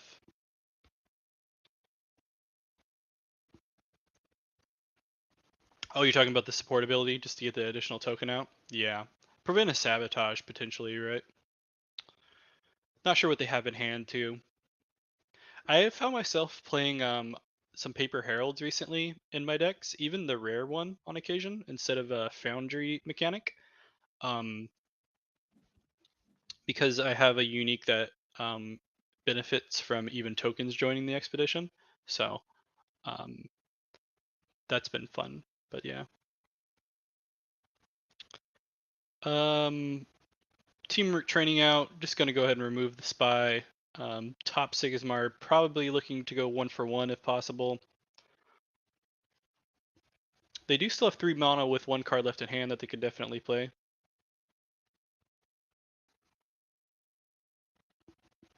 But 3 cards in hand for the bottom Sigismar, so it'll be pretty big to see what they play here. I'm not sure what they're going to do. Oh, they're just going to slow play it, and hey, there's that rare Paper Herald that I was talking about. Coming on out to play, giving them just stats. And then we see a unique Haven trainee has 3 effects. One, the hand effect is give every character gains a boost, so charge effect, and then reserve, you may put a card from your hand in reserve. If you do up to 2 target characters gain 2 boosts. You may put a character from your hand in reserve. If you do, create an Ordis Recruit soldier token in your companion expedition. Interesting trainee. But it gives him the stats that he needs. Good card to have. 2 mana left for the bottom Sigismar. Do we see a teamwork training? Teamwork training, potentially. Potential teamwork training could be coming out. Best they can hope for though is a one for one on the teamwork training. I guess technically they could also charge themselves here, but it'll still be a 1-for-1. I don't think there are many other plays unless there's a unique. Trying to think of 2 cost cards they could play that might help here. Not many.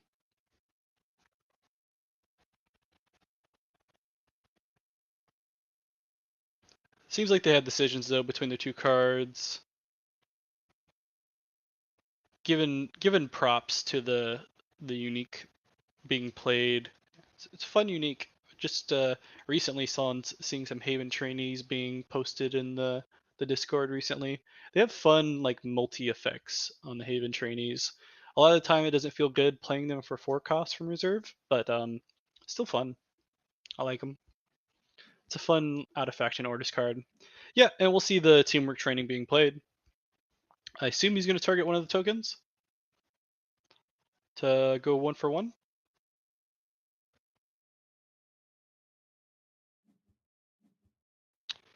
Not really, Cole, but you can ask anyway. Filthy Moona player. Anyway, what? 1-for-1, going even. Probably the final day here, unless we get into a tiebreaker. Pretty even as far as resources.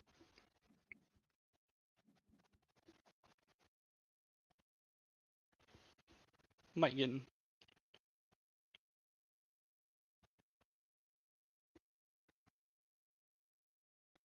Just show it real quick. You won't screenshot? Promise? Any pinky promise? I would, but I actually spent like too much time editing the video that I made, so I'm gonna force you to watch it. Sorry. I am going to force it. It's gonna be a fun video though. You'll like it. Yeah, it's fine. I noticed you have way too many different like YouTube channels anyway, so I'll take whatever one you decide to post on.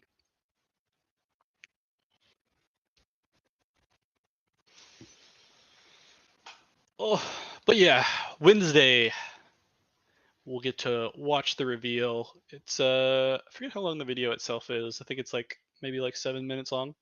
I talk a little bit about the card, do a bunch of funny memes. You've already seen some of the memes in my on my other teaser video, but it extends. It's a surprise thing going on.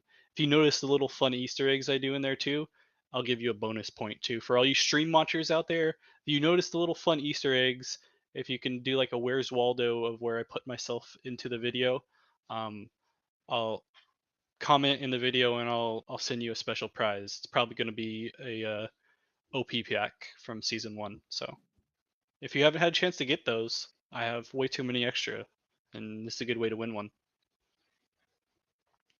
So interesting, the Sigismar decides to play the rare Paper Herald from reserve, opposed to just taking the token. Wants to slow play, I assume, to see what the other Sigismar has to play instead of just doing the quick action. Looking a little bit better as far as resources available to them for the top Sigismar at the moment, despite it looking pretty good for the bottom Sigismar in the previous setup. I have 6 notifications on Discord. Who's notifying me? Okay, it's just a bunch of A.W.O.L notifications. All right, we see the Frog Prince come out. Big stats, good spot to be in for the top Sigismar. It's going to be difficult for the bottom Sigismar to take this one, I have to imagine. Maybe they're just giving up. Actually, they could still definitely win the left side. So, curious, it looks like the top Sigismar just didn't have the lower cost stuff to slow play. So, we're probably looking at a tiebreaker here, I'd have to imagine. So, it's just setting up resources for this next turn. Okay, so he's competing on right side. Interesting. Is he going to be able to stop him? What's the one card he has in hand? 6 cost Isatok? Oh my god! No way! The 6 cost you. No, get the fuck out of here. Oh my god. How are you, how do you expect an Isatok and Sigas what? GG to the bottom Sigismar. If you missed that you missed the play of the game. That was nuts. How are you gonna expect an Isatok? Get the fuck out of here. Brand risk, but get the fuck out of here. Um, let's go back. Oh Jesus! I was like, why is he playing on the red? Oh my God! I said Isatok. Oh. All right, we're in round 4, Altered Weekly Online League. Apparently, with Sigismars that play Isatok. Fuck it, right? It's the final weeks of the season. May as well go nuts, right? Only one game being played. It's almost over, but we can zoom in real quick on it.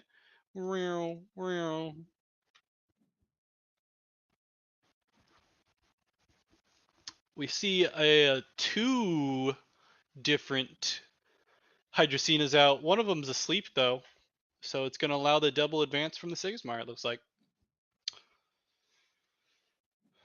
even playing through the tough, wasn't able to get enough plants out to prevent it, and gets slept by that unique Sandman. If you control a token up to one target character getting to sleep, it looks like something like that. Either way, we saw it last minute. Glad we get to watch it. That's the end of round 4. We're going into round 5. This is the Altered Weekly Online League, also known as A.W.O.L. Monday, number 10, weekly number 10, rather. It was that not the end? I'm pretty sure that was the end of round 4. Is there another game being played? Am I just blind? I am blind. All right. One more game being played.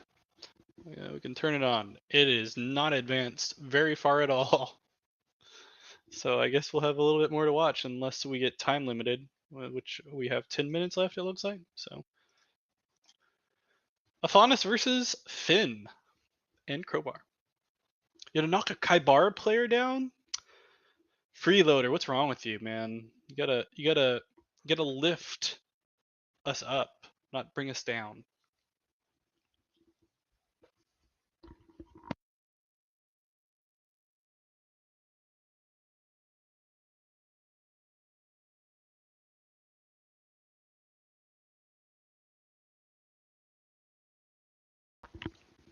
Alright, alright, alright, alright. A lot of stats on the board for the Finn player. Let me pull it up on my main screen so I don't have to look up to the left. You guys have to wonder why I'm looking up all the time.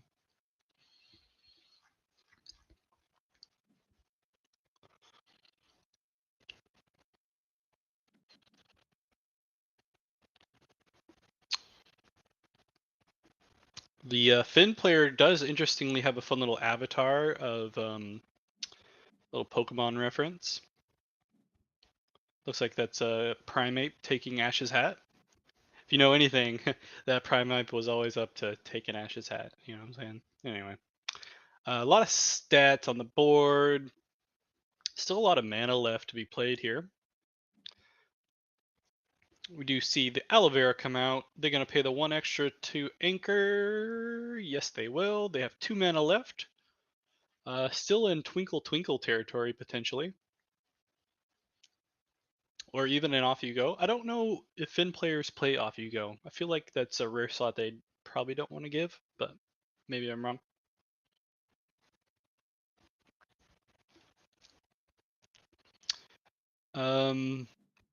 Finn player is a negative time at this point. So if we do go to a tiebreaker, it will go to the player with the most time if they're even.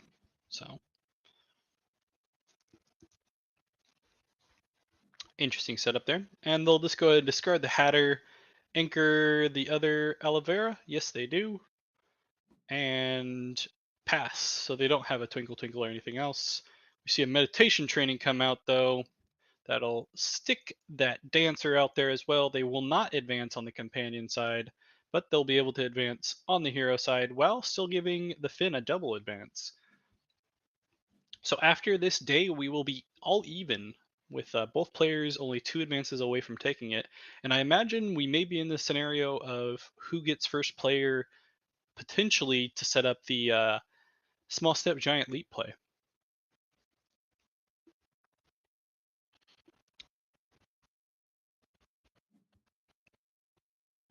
Especially if they both go 1 for 1 in this next turn here, which they very well may do, but never know.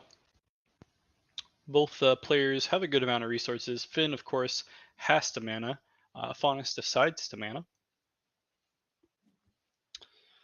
And Finn will get the resupply from the ability and 2 more from the aloe vera with a unique martingale. When played from the reserve, up to 1 target character with hand cost 3 or less other than me gains anchored. When you roll 1 or more dice, if you control 1 or more landmarks, you may return a spell from your reserve to your hand.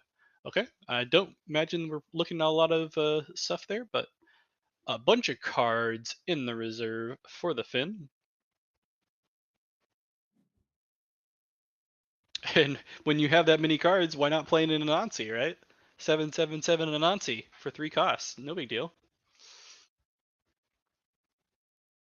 But that is a pretty big target for the Off You Go, but that'll cost 4 to play it. Hathor will return a card. What are they going to return? They're going to return the Sandman. Another interactable there just to sleep something, and they're going to go ahead and sleep the Mage Dancer, I have to imagine. Yep. Finn's like, I don't even want to get in the territory of giving the 1 for 1 and letting a Fauna small step me. I'm going to try to end this now. I'm good. Let's just end this thing.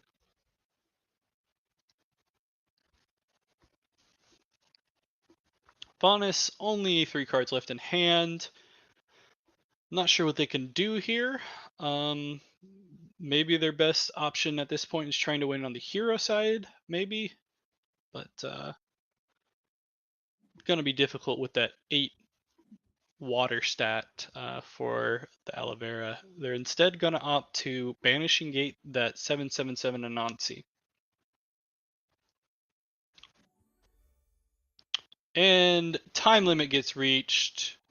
Who got the win? Oh, that's rough. The Faunus got the win just from based off of time. Looked like definitely the Finn was gonna take that one, but just took too much time during the game. Unfortunate. Get the LOL from the Finn player. That's BGA for you. Too darn bad.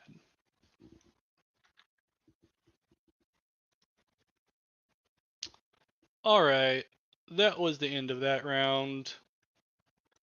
We're going into round 5. We currently have 4 undefeated players. Let's take a look at them. It's Game of Night, all of the marbles, Zarp and Bindler. I think we watched Zarp last time, right? So let's go ahead and watch game table 1 with Gamma Knight and all of the marbles.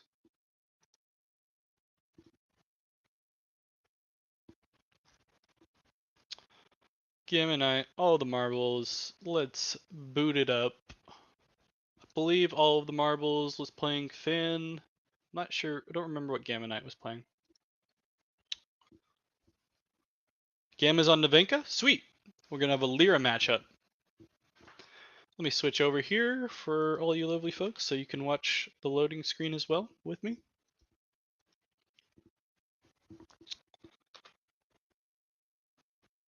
Navenka versus Finn. Lyra matchup. Let's watch it. Let me switch that over, make it line up correctly. They both stall play the acapella training. Look at those two. Just typical Navenka players. Non-targeting acapella training. So sweet.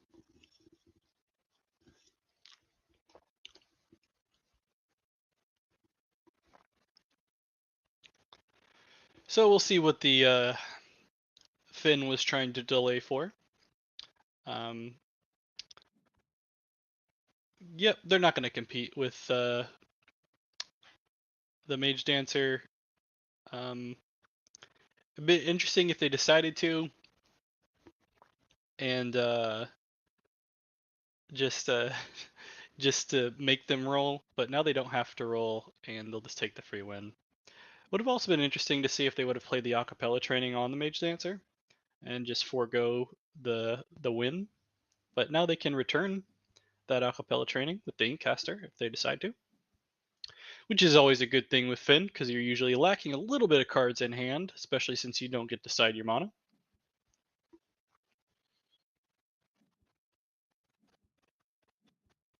But we're even. Ooh, resupplies the off you go. Not what you want to see. So I guess Finn players do run the off you go. I didn't know that. We will see a sabotage though. Probably the reason why they decided not to use that acapella training, because they knew they could just sabotage it right away. But Navenka will use theirs, saying that's fine. I don't want to see that later on. They're going to reduce costs and play that Inkcaster and just return that off you go. These cost reduction plays, man. And then the Navenka's like, nah, thanks. You don't get to return that. Plays a Tanuki of their own. And this time it's a rare Tanuki, so it will do a little bit of rolling from reserve if they choose to. Another 1-for-1. Already a fun Lyra game as far as like messing with each other's resources. Dead even at this point. Obviously, Finn has the benefit of the resupply, but still a fun game. I'm glad we're able to watch it. As far as like power rankings go, I would say Lyra. Where are they in the faction power rankings? Um, 2, 3.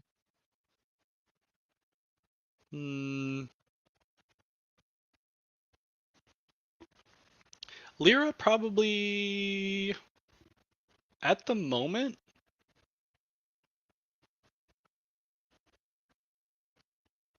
I want to say 5 actually. It's unfortunate too. It's a fun faction. Lyra, I haven't done like a tier list video or anything, but if I was doing a power rankings of factions, just like the faction as a whole, I'd put Lyra at 5, I think. Yeah. I bet you can guess which one it's above. Anyway, we'll see the Tanuki come out. It hits the 4, so it will be able to sabotage, and it will hit the Tinkerbell. Once again, thanks for everyone that's decided to join the stream. Always nice to have everyone, as I am taking over for Pandy Andy here on Monday for the Altered Weekly Online League Monday Series, Week 10. We are in round 5, top 4 at this point. These are both undefeated players going into the final 6th round potentially with a 62 player tournament. So, pretty good tournament. And they do go 1-1 again. Even resources in hand, at least. We will see another resupply from the Finn. See what comes from it. Also, another little quick promotion, if you don't mind me doing it. Go ahead and you're already on Blue Oak TV. Keep on going to Blue Oak TV to watch my newest short, where I reveal the teaser for my Trial by Frost card that I will have a full video for on Wednesday. Spent a lot of time on it, so I'd really appreciate you taking a look when it does come out. Thank you. All right, back to it. Hathor being played. We do see the magical training being played by the Finn from reserve, paying a little bit extra. More slow playing with the acapella training. Interesting. And a Hathor themselves getting played. 3 mana left for the Navenka though, so they can just go ahead and play the Cernanos and get a free advance. Maybe get a double advance here with the dice roll. And they do. Double advance for the Navenka, while being a little bit low on resources. It could come in big here, especially if they have a small step giant leap.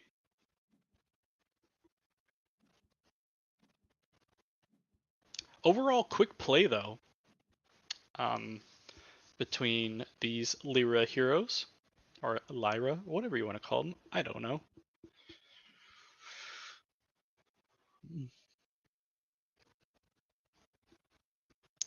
Going into day 5, we will see an Esmeralda for a resupply. Good one to resupply with that Trickster, being 1 cost from reserve. Will allow the Navenka to play pretty much everything in reserve at this point. Finn's going to have to work their way around here. They're going to just slow play themselves, play the acapella training. Curious to see if the Navenka will slow play here. They do. They don't even target anything. They just play their own. Gonna force the Finn to play something. Gonna play a Martingale, not a rare because you don't have to worry about dice rolls normally. But we see a roll here for the Trickster, only hits a 3, which means 1 boost, not 2. And we'll be even there on that hero side because of it. But has a Cernunnos waiting in the wings that can potentially take either side. Now it's up to the Finn to decide what they want to do here.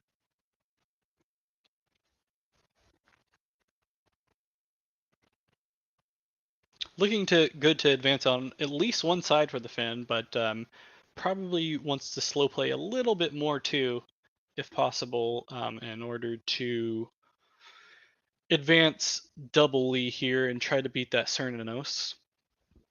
But I'm not sure what they have in their hand, but it may be a little bit difficult to do so. They can return that hooked 2-hand if they choose to, but Probably waiting on that to see if that's something we want to do or if they just want to use the Hathor for the stats. Don't often see that from reserve, but could happen.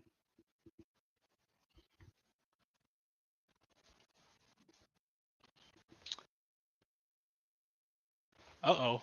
Pandy Andy might be getting another festival victory. We do see the Hathor from reserve getting played.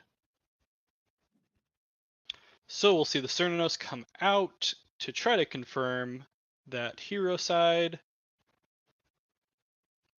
A few different plays available here for the Finn.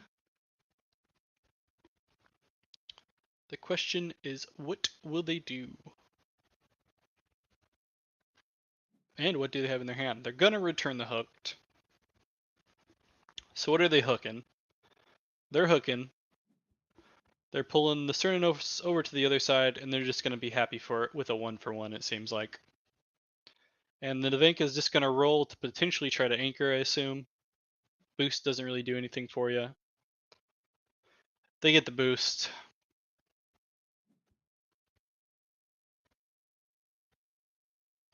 And locking it down, save resources, they do. 1-for-1. Navenka is now in small step territory, so they are just a draw away from taking the game. They are low on resources in the sense of they're going to be only able to play off of what they're drawing now, nothing in reserve. So it'll be big if they don't hit that small step. We'll also see if they decide to mana here or not. They decide not to mana and try to keep both cards. They may just have the small step though, so we'll see. I imagine the Finn's just going to slow play here, just to see what the Navenka has as far as the 2 cards and try to double advance themselves. We do see a unique Kappa. Hits a 6 and roll a die on 4+ draw a card. So he definitely needed that draw. Will be super helpful, I have to imagine here. And it has pretty big stats. So it's going to be difficult for the Finn to take care of. We do know the Finn is running an off you go, at least one, so maybe they're have another one in hand. We see the Martingale come out. Oh, only a common Martingale for the Navenka player. Interesting. Maybe just using it for the 1 stat instead of the dice roll ability.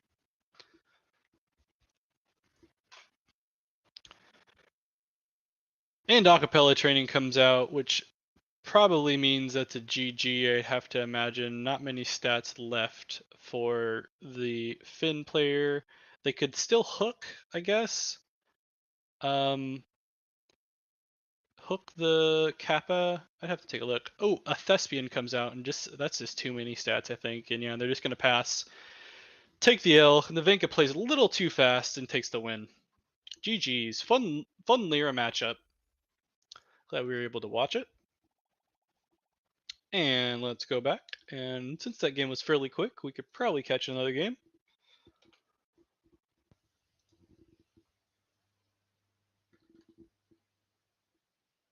Let's see. The other top 4 game is still going on, actually, so let's take a look at that one. It's the Sigismar mirror matchup that everyone wants to watch, I'm sure. So let's switch it over. Sigismar on top once again.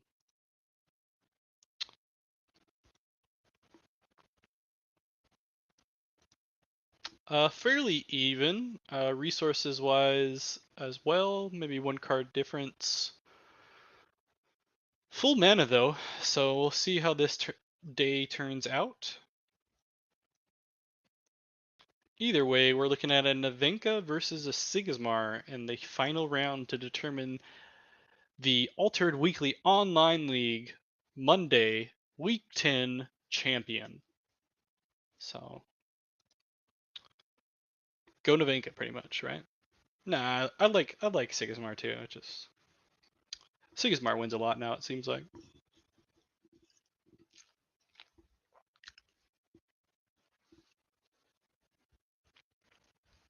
Top Sigismar deciding what they want to play here.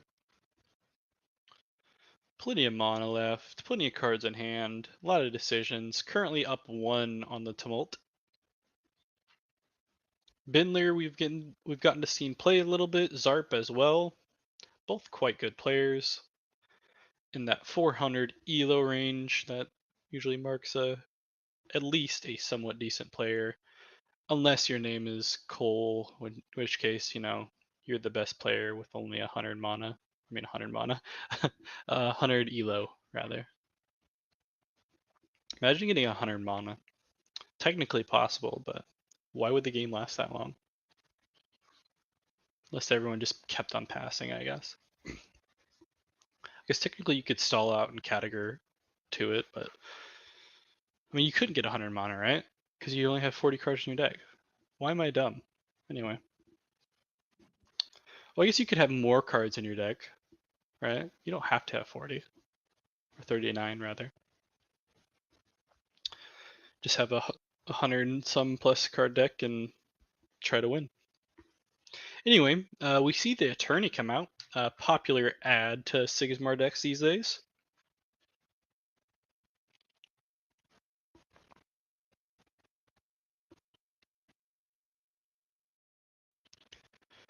Can't really afford to lose a setup here, so it'd be interesting to see if the bottom Sigismar is fine with losing the companion side, but we'll figure it out. Still believe in the Argent deck? Hey, Argent decks are fun. One of my, if you, as far as like low tier heroes, it's it's still fun, I think. Not as fun as Atsadi to me, but that could just be dealer's choice, Definitely better than Aurak. Forget Aurak. Get Aurak out of here. Ooh, we see the Grand Endeavor come out. This will allow the bottom Sigismar to double advance here, though. But putting them in a situation where they have to win next turn. So they're going to go ahead and Ozma to draw another card. And set up for next turn here, where it's going to be a battle of having to at least advance one for the bottom Sigismar.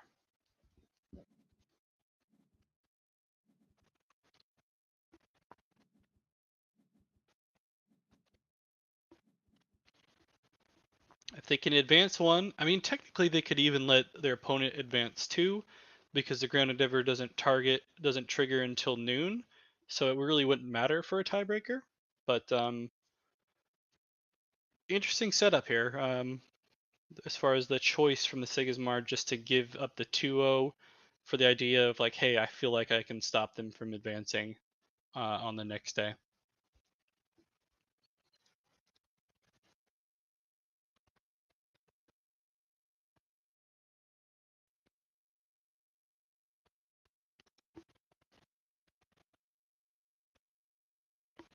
Ooh, Pandy Andy takes the W after missing the Lyra Festival win.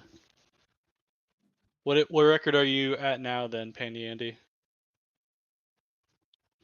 What did you end up at after round 5? 3-2, nice. Still could hit the 4-2. Still could hit that top 16. We do have a Sigismar mirror matchup here, though. Yeah, see? You're putting yourself down too much earlier.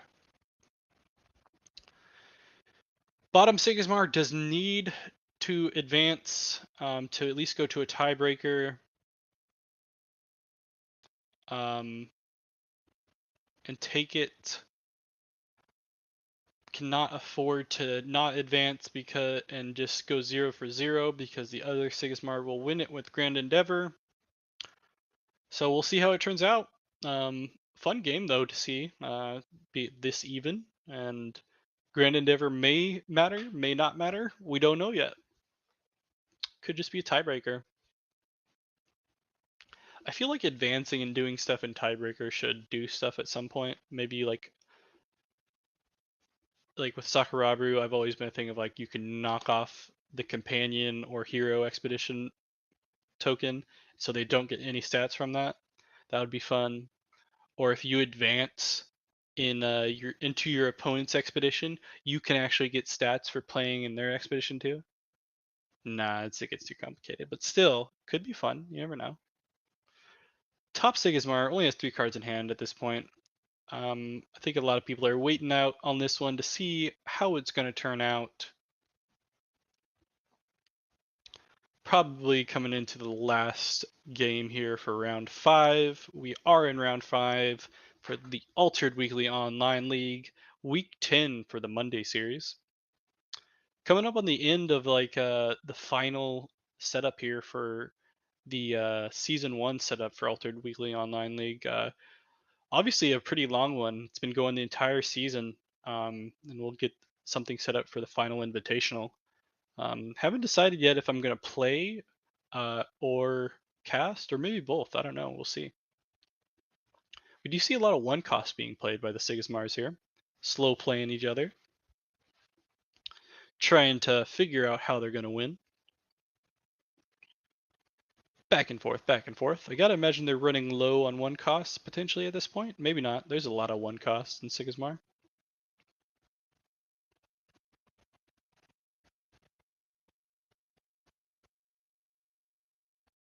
Grand Endeavor is in play, so top Sigismar, all they have to do is stall, but don't know if they'll be able to do it. They're currently low on hand advantage, and they were the first player this turn, so they're not going to be able to outslow the other Sigismars unless they have unless they have one, or at least one other one costs, and the bottom Sigismar has to play like a 3 cost, I guess, but we'll see. I have to imagine they're probably holding on to something like a charge, maybe a teamwork training. Usually you have some type of little trump card available to you.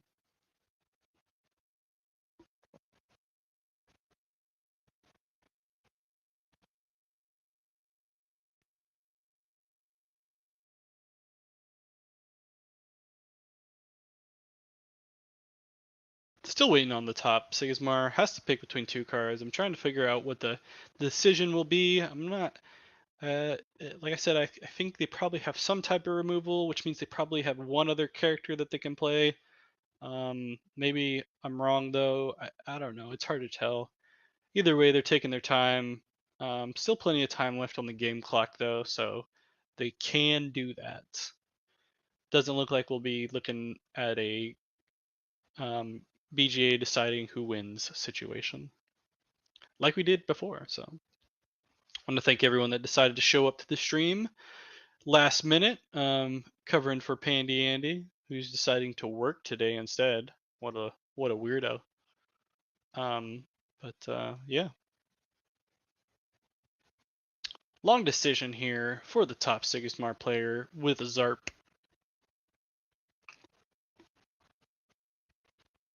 Either way, we're going to see a Sigismar in the final matchup of round 6, and it will be playing a Nevenka player who won their fifth round matchup against a Finn player. So we're looking at a Sigismar versus Nevenka finals for this event.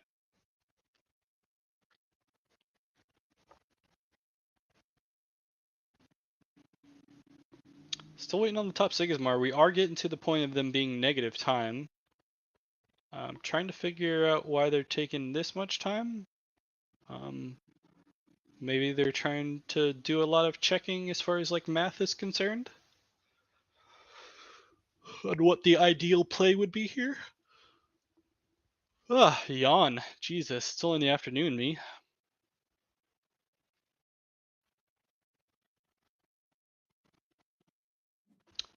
And they finally decide to make the play. Oh, there's that Isatok that we were surprised on that one play. That's what he was trying to hold off for, I think.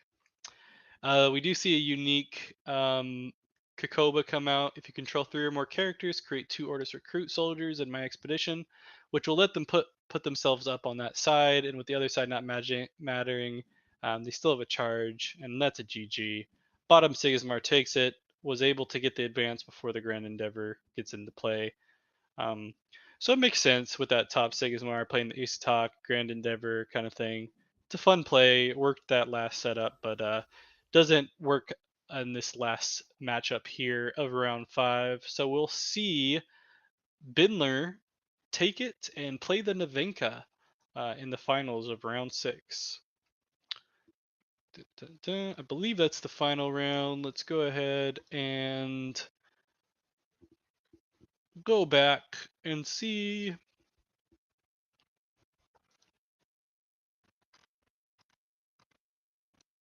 We are in round 6. Let's go to the final game.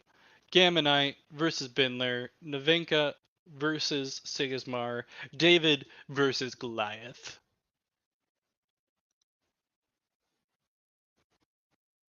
Do we see a victory from the Navenka to take it all? Have we had a Navenka win one of these? I know we've had a Navenka hit top, but I don't think we've had a Navenka win. That would be something.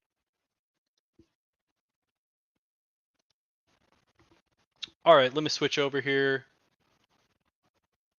so you folks can watch the loading screen as well as we wait for this to show up. Let me refresh. They're deciding mana, I think. Be cool if we get to watch mana decisions more often, but alas, we don't get to see hands. Close your ears. I'm just gonna mute myself as I eat banana nut muffin.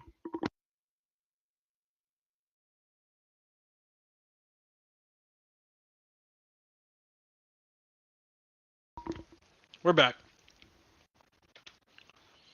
and we're starting. Early play of the Mage Dancer. Baba Yaga comes out. Good one to hit the Mage Dancer with. Now it's going to force a roll from the Navenka if they want to block and advance. And with a Martingale out, there is no downside. So they can definitely do that. They also can afford to hit an anchor here if they want to, but they don't. So interestingly enough, I think we saw the Navenka play at least one common Martingale as well. So they needed the rare slot for something. So I assume they're running 2 rares, 1 common maybe. So interesting Navenka setup there. I do believe we saw some rare Thespians too, so maybe that's why.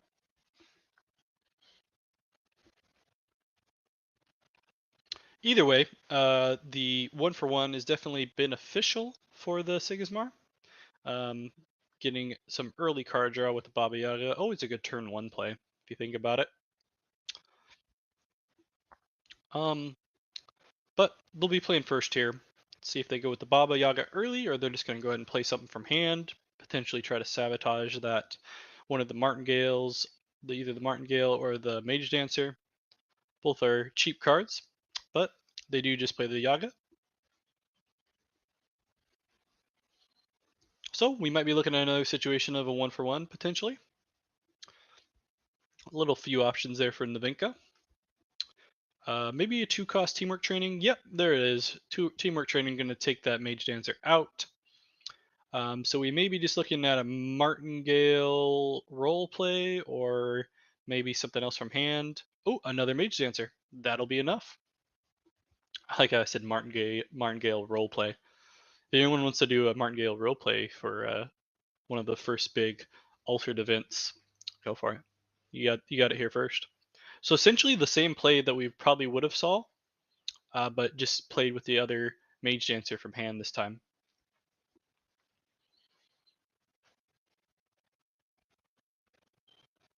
They do hit a 1, but with Martingale out, it doesn't matter. And is able to take the 1-0. They're a little bit low on resources at this point, though. So being able to hit some card draw or potentially card return will be big for the Navenka. Or maybe they're just going to try to play fast like they did last time against the Finn and hopefully just win with a little aggro setup. Either way, once again, thanks for everyone that joined. We are in round 6, the finals matchup of the 2 undefeated players of the Altered Weekly Online League, week 10 for Monday. Navenka with Gamma Knight and Sigismar with Bindler.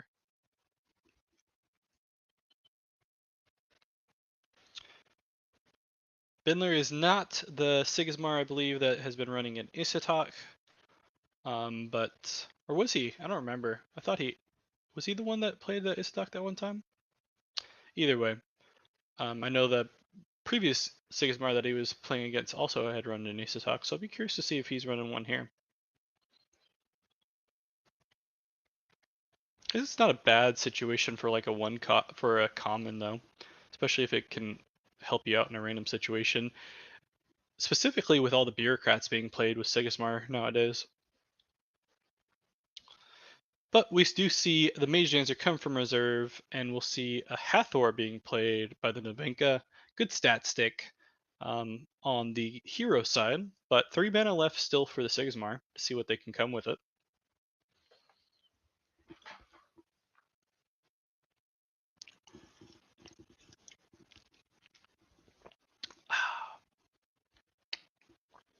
Ooh, we see a Keelon verse. You don't see those very often from Sigismar players these days, using up that rare slot. But they're going to go and take out the Hathor, which definitely indicates that the Sigismar is running low on things available to them. But they do a little dice roll for the Navenka and help on that side, and they're also ahead on hero side. And Sigismar is low on stuff, passes, no mana, and a double advance for the Navenka. That aggro setup is really helping out here, but they will get sabotaged here by the Legat and be that much lower on resources, especially on day, what are we at? Day 3 to day 4 coming up. He's going to hit the Hathor to prevent any card return potentially, especially being low on resources. And realistically, the Thespian needs 0 costs or 0 static characters out to gain a benefit. Otherwise, it's just a 2 cost 2/2/2, which isn't bad. It's just not amazing. And it won't matter anyway because it gets sabotaged. So even less resources for the Navenka, who decided not to mana that turn because they were so low on resources, and is at as early as day 4 not moning. So playing a low curve at this point, hoping to just try to win out before things go too crazy. 1 cost 2 mountain character with the trooper though is going to make it difficult for the Navenka. And then they have a unique. It's the Kappa. When you roll 1 or more dice, if you may have target character other than me lose fleeting. So they don't have anything with fleeting at the moment. Potentially, they were going to try to use that earlier for the Thespian, but now they're just using it for a stat stick, which it is a good stat stick. They're probably looking at least advancing on one side, and with that, they're going to roll. They could get a double advance here, and they do if they're targeting the Hathor, and they are. They are double advancing and putting themselves adjacent. Just super aggro. Navenka might end up taking this behind the Sigismar. And with them still advancing on the companion side, the Legat will not get a sabotage off. Still low on resources for the Navenka, but they are one small step away from taking this. I don't know if they're running small step. I haven't seen them play it. They are running some other rares that may take up that slot, but realistically, they're just that play away from taking it if they do have it here. They do have 6 mana now, so it is possible.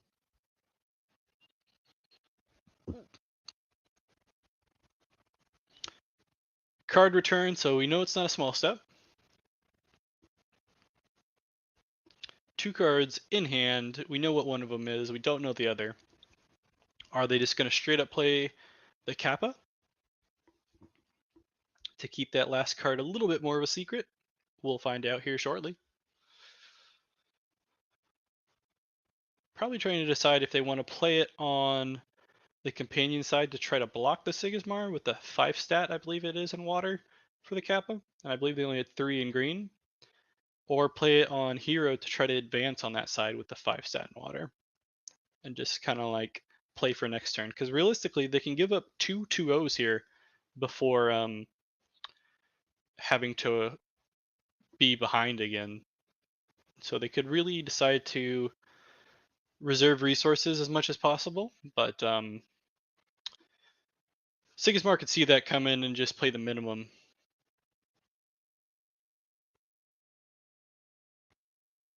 Oh yeah, playing up to elite again.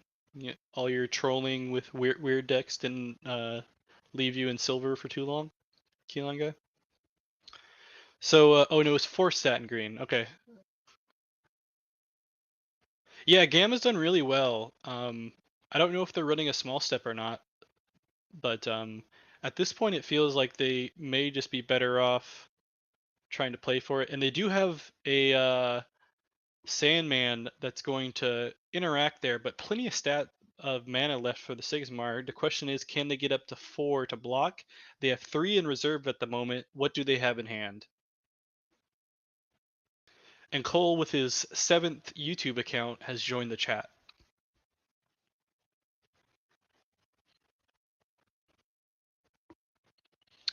One cost play there. Gam is just gonna have to roll. Where are they gonna roll though? Where are they gonna roll?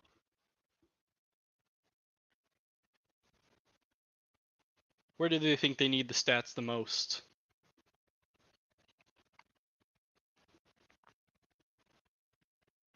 Or I guess where do they think they can give up the potential 1 roll?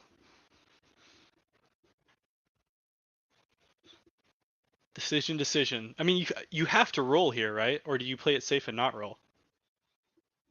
Because that 1 stat could make the difference. I feel like if you want to win here, and he's gonna say no. He wants to make Sigismar play. Interesting. And we see the unique come out that will return a card to that'll put a card to reserve. Yeah.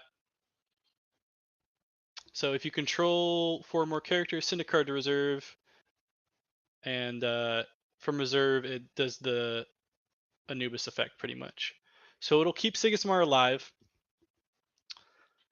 with the 2-0. The roll wouldn't have mattered, it doesn't seem like.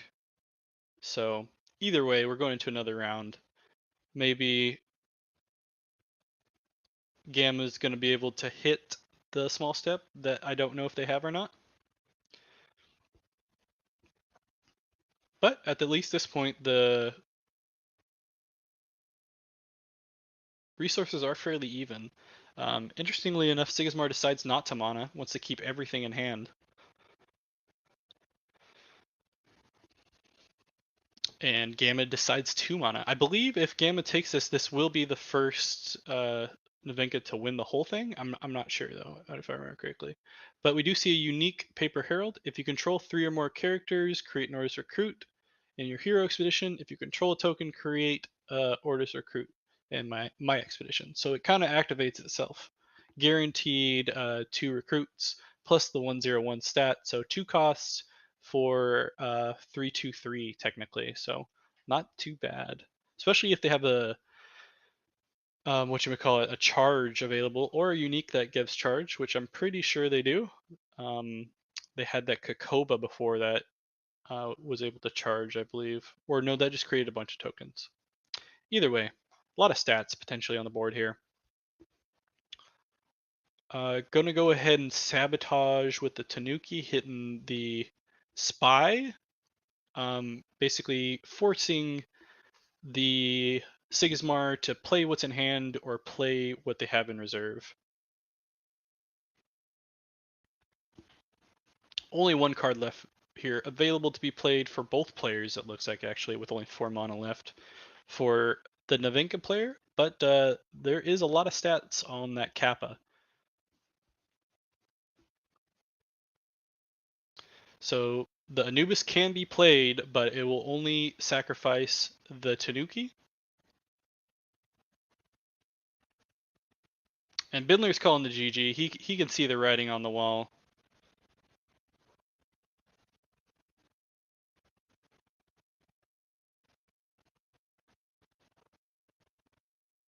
Not sure. So all he has to do here is play and then roll. If he gets a boost, we see our Navenka win. Let's get a drum roll for the roll. We had a 4, and that's a boost. We have a Navenka winner. Congratulations, Gamma Knight. Thanks for taking it. Shout out to Brazil for getting the win. And with that win, probably hits 400 elo. Good job, Gamma Knight.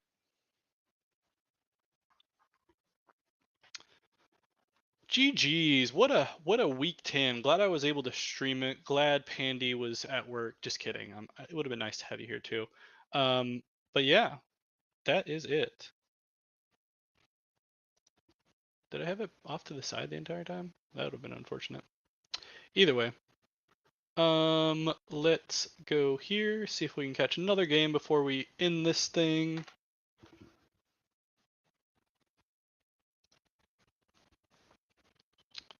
Do do do do do. Probably have some more games going. A lot of games finishing. Let's see how many we have left. Pandy, you still playing for your 4 and 2? No, no, you're not playing. Oh, you lost. You didn't get your 4 and 2. Unfortunate.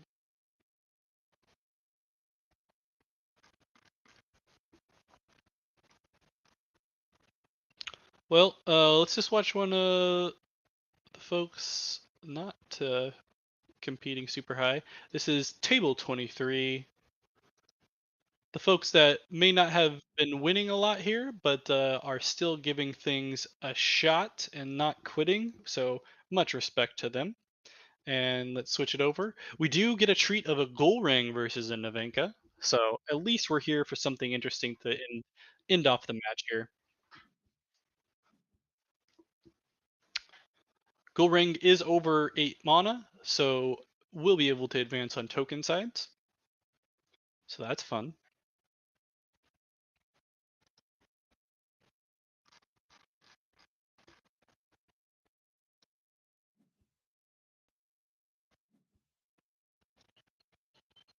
We do see an all in. Come on in for the Navenka player. Only hits a 2 though, so good amount of stats, but not an immense amount of stats.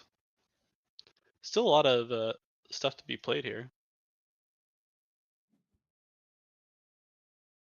Yeah, it's always good to remind yourself about reminding yourself about a reminder that you need to remind. You know.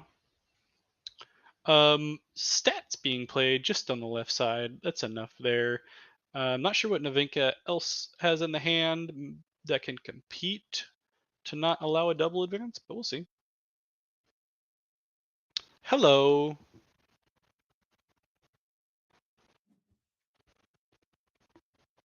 We got the Washington K play a little bit earlier as well.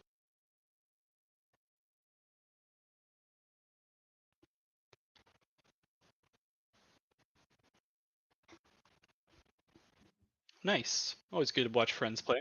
Always good to have friends in general, you know. I remember one time I had a friend. It was about It's been so long since I've had a friend. So, it was a long time ago, and, it was nice. I think it was nice. It's been so long, it's hard to remember, but, it seemed like it would have been nice.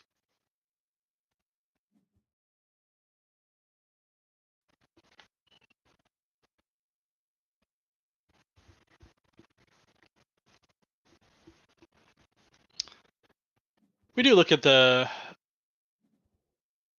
chances are we're seeing a double advance by the Ghoul Ring here, but, maybe there's something one cost unique that the Navink is playing?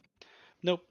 Either way, double advance, a lot of cards in reserve for both players at this point, and yeah, rare Hatter, don't see it very often. We could take a look at it. Just the stat switch up realistically. Oh, and the reserve cost too. But yeah, fun.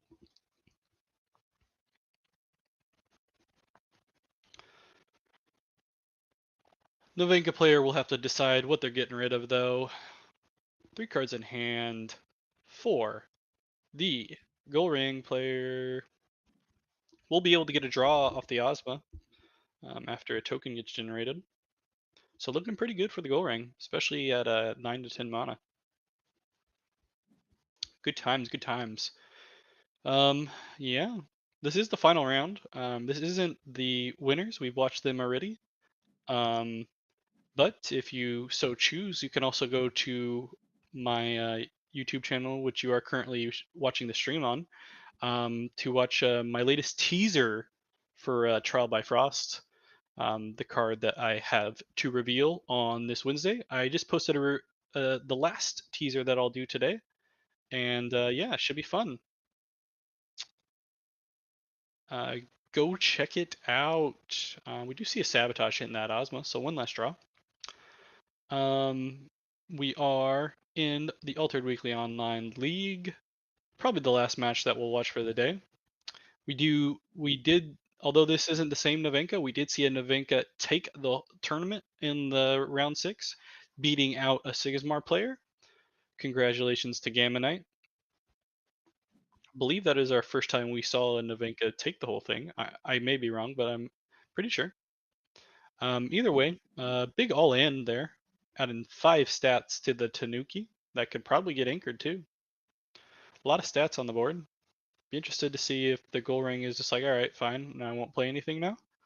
Because I can't imagine there's too much more the Navenka can do to stop the goal ring. But I guess technically they could play the Hatter, but that won't really help. So we'll see. I'd probably just pass if I was the goal ring, to be honest. But well, I don't know. Maybe I'm wrong. Go into the next round with more resources, bunch of stats, bunch of tokens to be played, and technically up on resource advantage. Thanks for everyone that stopped by the way. Freeloader, Keelan, Cody, Pandy Andy, and Not Cole. So they will play the cadets there, potentially trying to stop the Tanuki.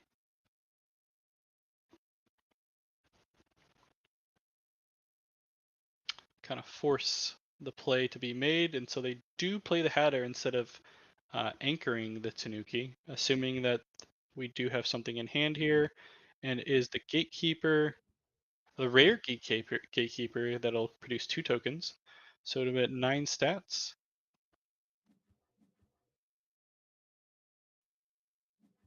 Hits a 6 and anchors the Hatter. Oh boy.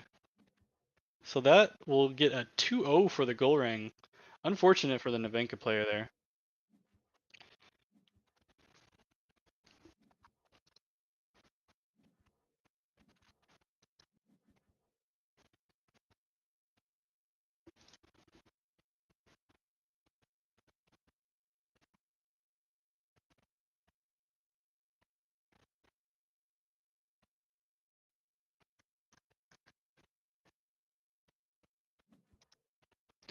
All right. Decisions made on the on the reserve there as I get quiet momentarily. Um, Now we're pretty even on resources, even on mana. At this point, I don't think either of them needs to mana probably, but maybe they do. I don't know. Maybe they just want a bunch of mana. Either way, the Hatter got anchored on a mountain setup, so not the ideal setup for the Hatter, but at least it's a block for the gold ring player who's on water. Um, but that just means the gold ring player could probably just focus on the companion expedition to potentially win. They just need an advance, and they already have a 2/2/2 token there, setting themselves up for that.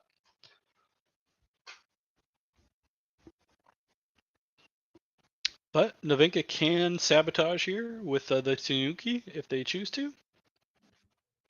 But instead, they're going to go ahead and play the Asmodeus from the hand, and they get anchored. Probably was preferring the stats there, to be honest, but gets the anchored roll. Ratatasker immediately comes out for the goal ring, already putting them up on the companion side. We're probably looking at a nice little goal ring win to cap out the stream, so that's fun. Probably gonna have to wait till Trial of Frost for that to happen because goal ring support. Get it? Anyway, um, 6 hits another anchored. Oh my gosh! Did he targeted the Asmodeus too? So it technically would get double anchored. Fun. Fun for the Navenka. The times where you hit 6 when you don't want to actually hit 6, right? Just rolling too high. Weighted dice on BGA.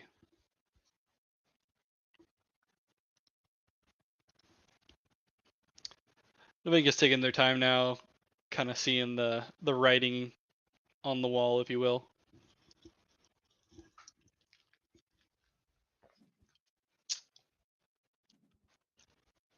Plays the Ouroboros Croupier, which will allow a resupply. Resupplies into the Amale, I think is the name of it. And we get the GGs. Gold Ring was going to take this one, and we get a gold ring victory to cap out the stream. This isn't the finals matchup, but it is a matchup in the round 6 setup of the tournament. We should be able to get the final setup here. Ooh, get a unique burden back. Another non-token joins the expedition. Oh, it's a token generator guy. That's a fun one. I want that burden back. Where is? Give me your burden back now. Anyway.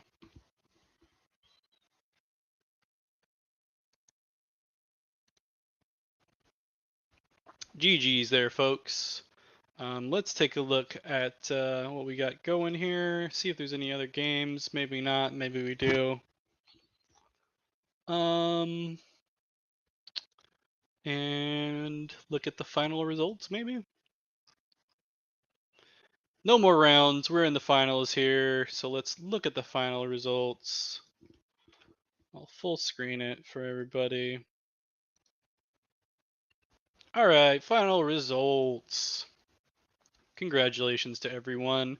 We do have first place, Gamma Knight, playing the Navenka, getting the W for the Navenka players out there. I'm not sure if any other Navenkas have won the entirety of an A.W.O.L before, but if they have, congrats. But if not, congratulations to Gamma Knight for being the first. We have Binler on the Sigismar. The Sigismar getting second place, all of the marbles. The Finn player that ended up losing to Gamma Knight, getting their last round in order to get third place. Pevalot in fourth. I'm not sure all these characters on what they were playing. Valentin in fifth. Joji in sixth. Meltdown was on the Trace, I believe, in seventh. Zarp and the Sigismar in eighth. And then all the way down to the top 16, we have Rikus at ninth. Munchie Wallace at 10th. I'm messing up names, I know. Easy Lopez in 11th. Cloud in 12th. Duque in 13th. Dinobox in 14th. Sawa 15th. D Takagi in 16th. And Freeloader missing the top 16, so I don't even get to announce your placement. Sorry. Yeah, he's downloading. He's dodging the top 16th. Yeah, but GG's everyone. Huge finish by Gamma Knight. Shout out to Arjun. Yeah, one of the only bottom tier hero that I acknowledge other than Atsadi. But yeah, GG's everyone. Thanks for joining me on a Monday that I'm not typically here. Thanks to Pandy Andy for being at work so I can do this. And thanks to you for all showing up. One last bit here. This has been the Altered Weekly Online League Monday, Week 10. The winner has been Gamma Knight with the first place Navinka. If you also have a chance, feel free to stay on my channel and watch my latest teaser video of my Trial by Frost card that we can watch right now again. Huh? Let's do it. Ooh.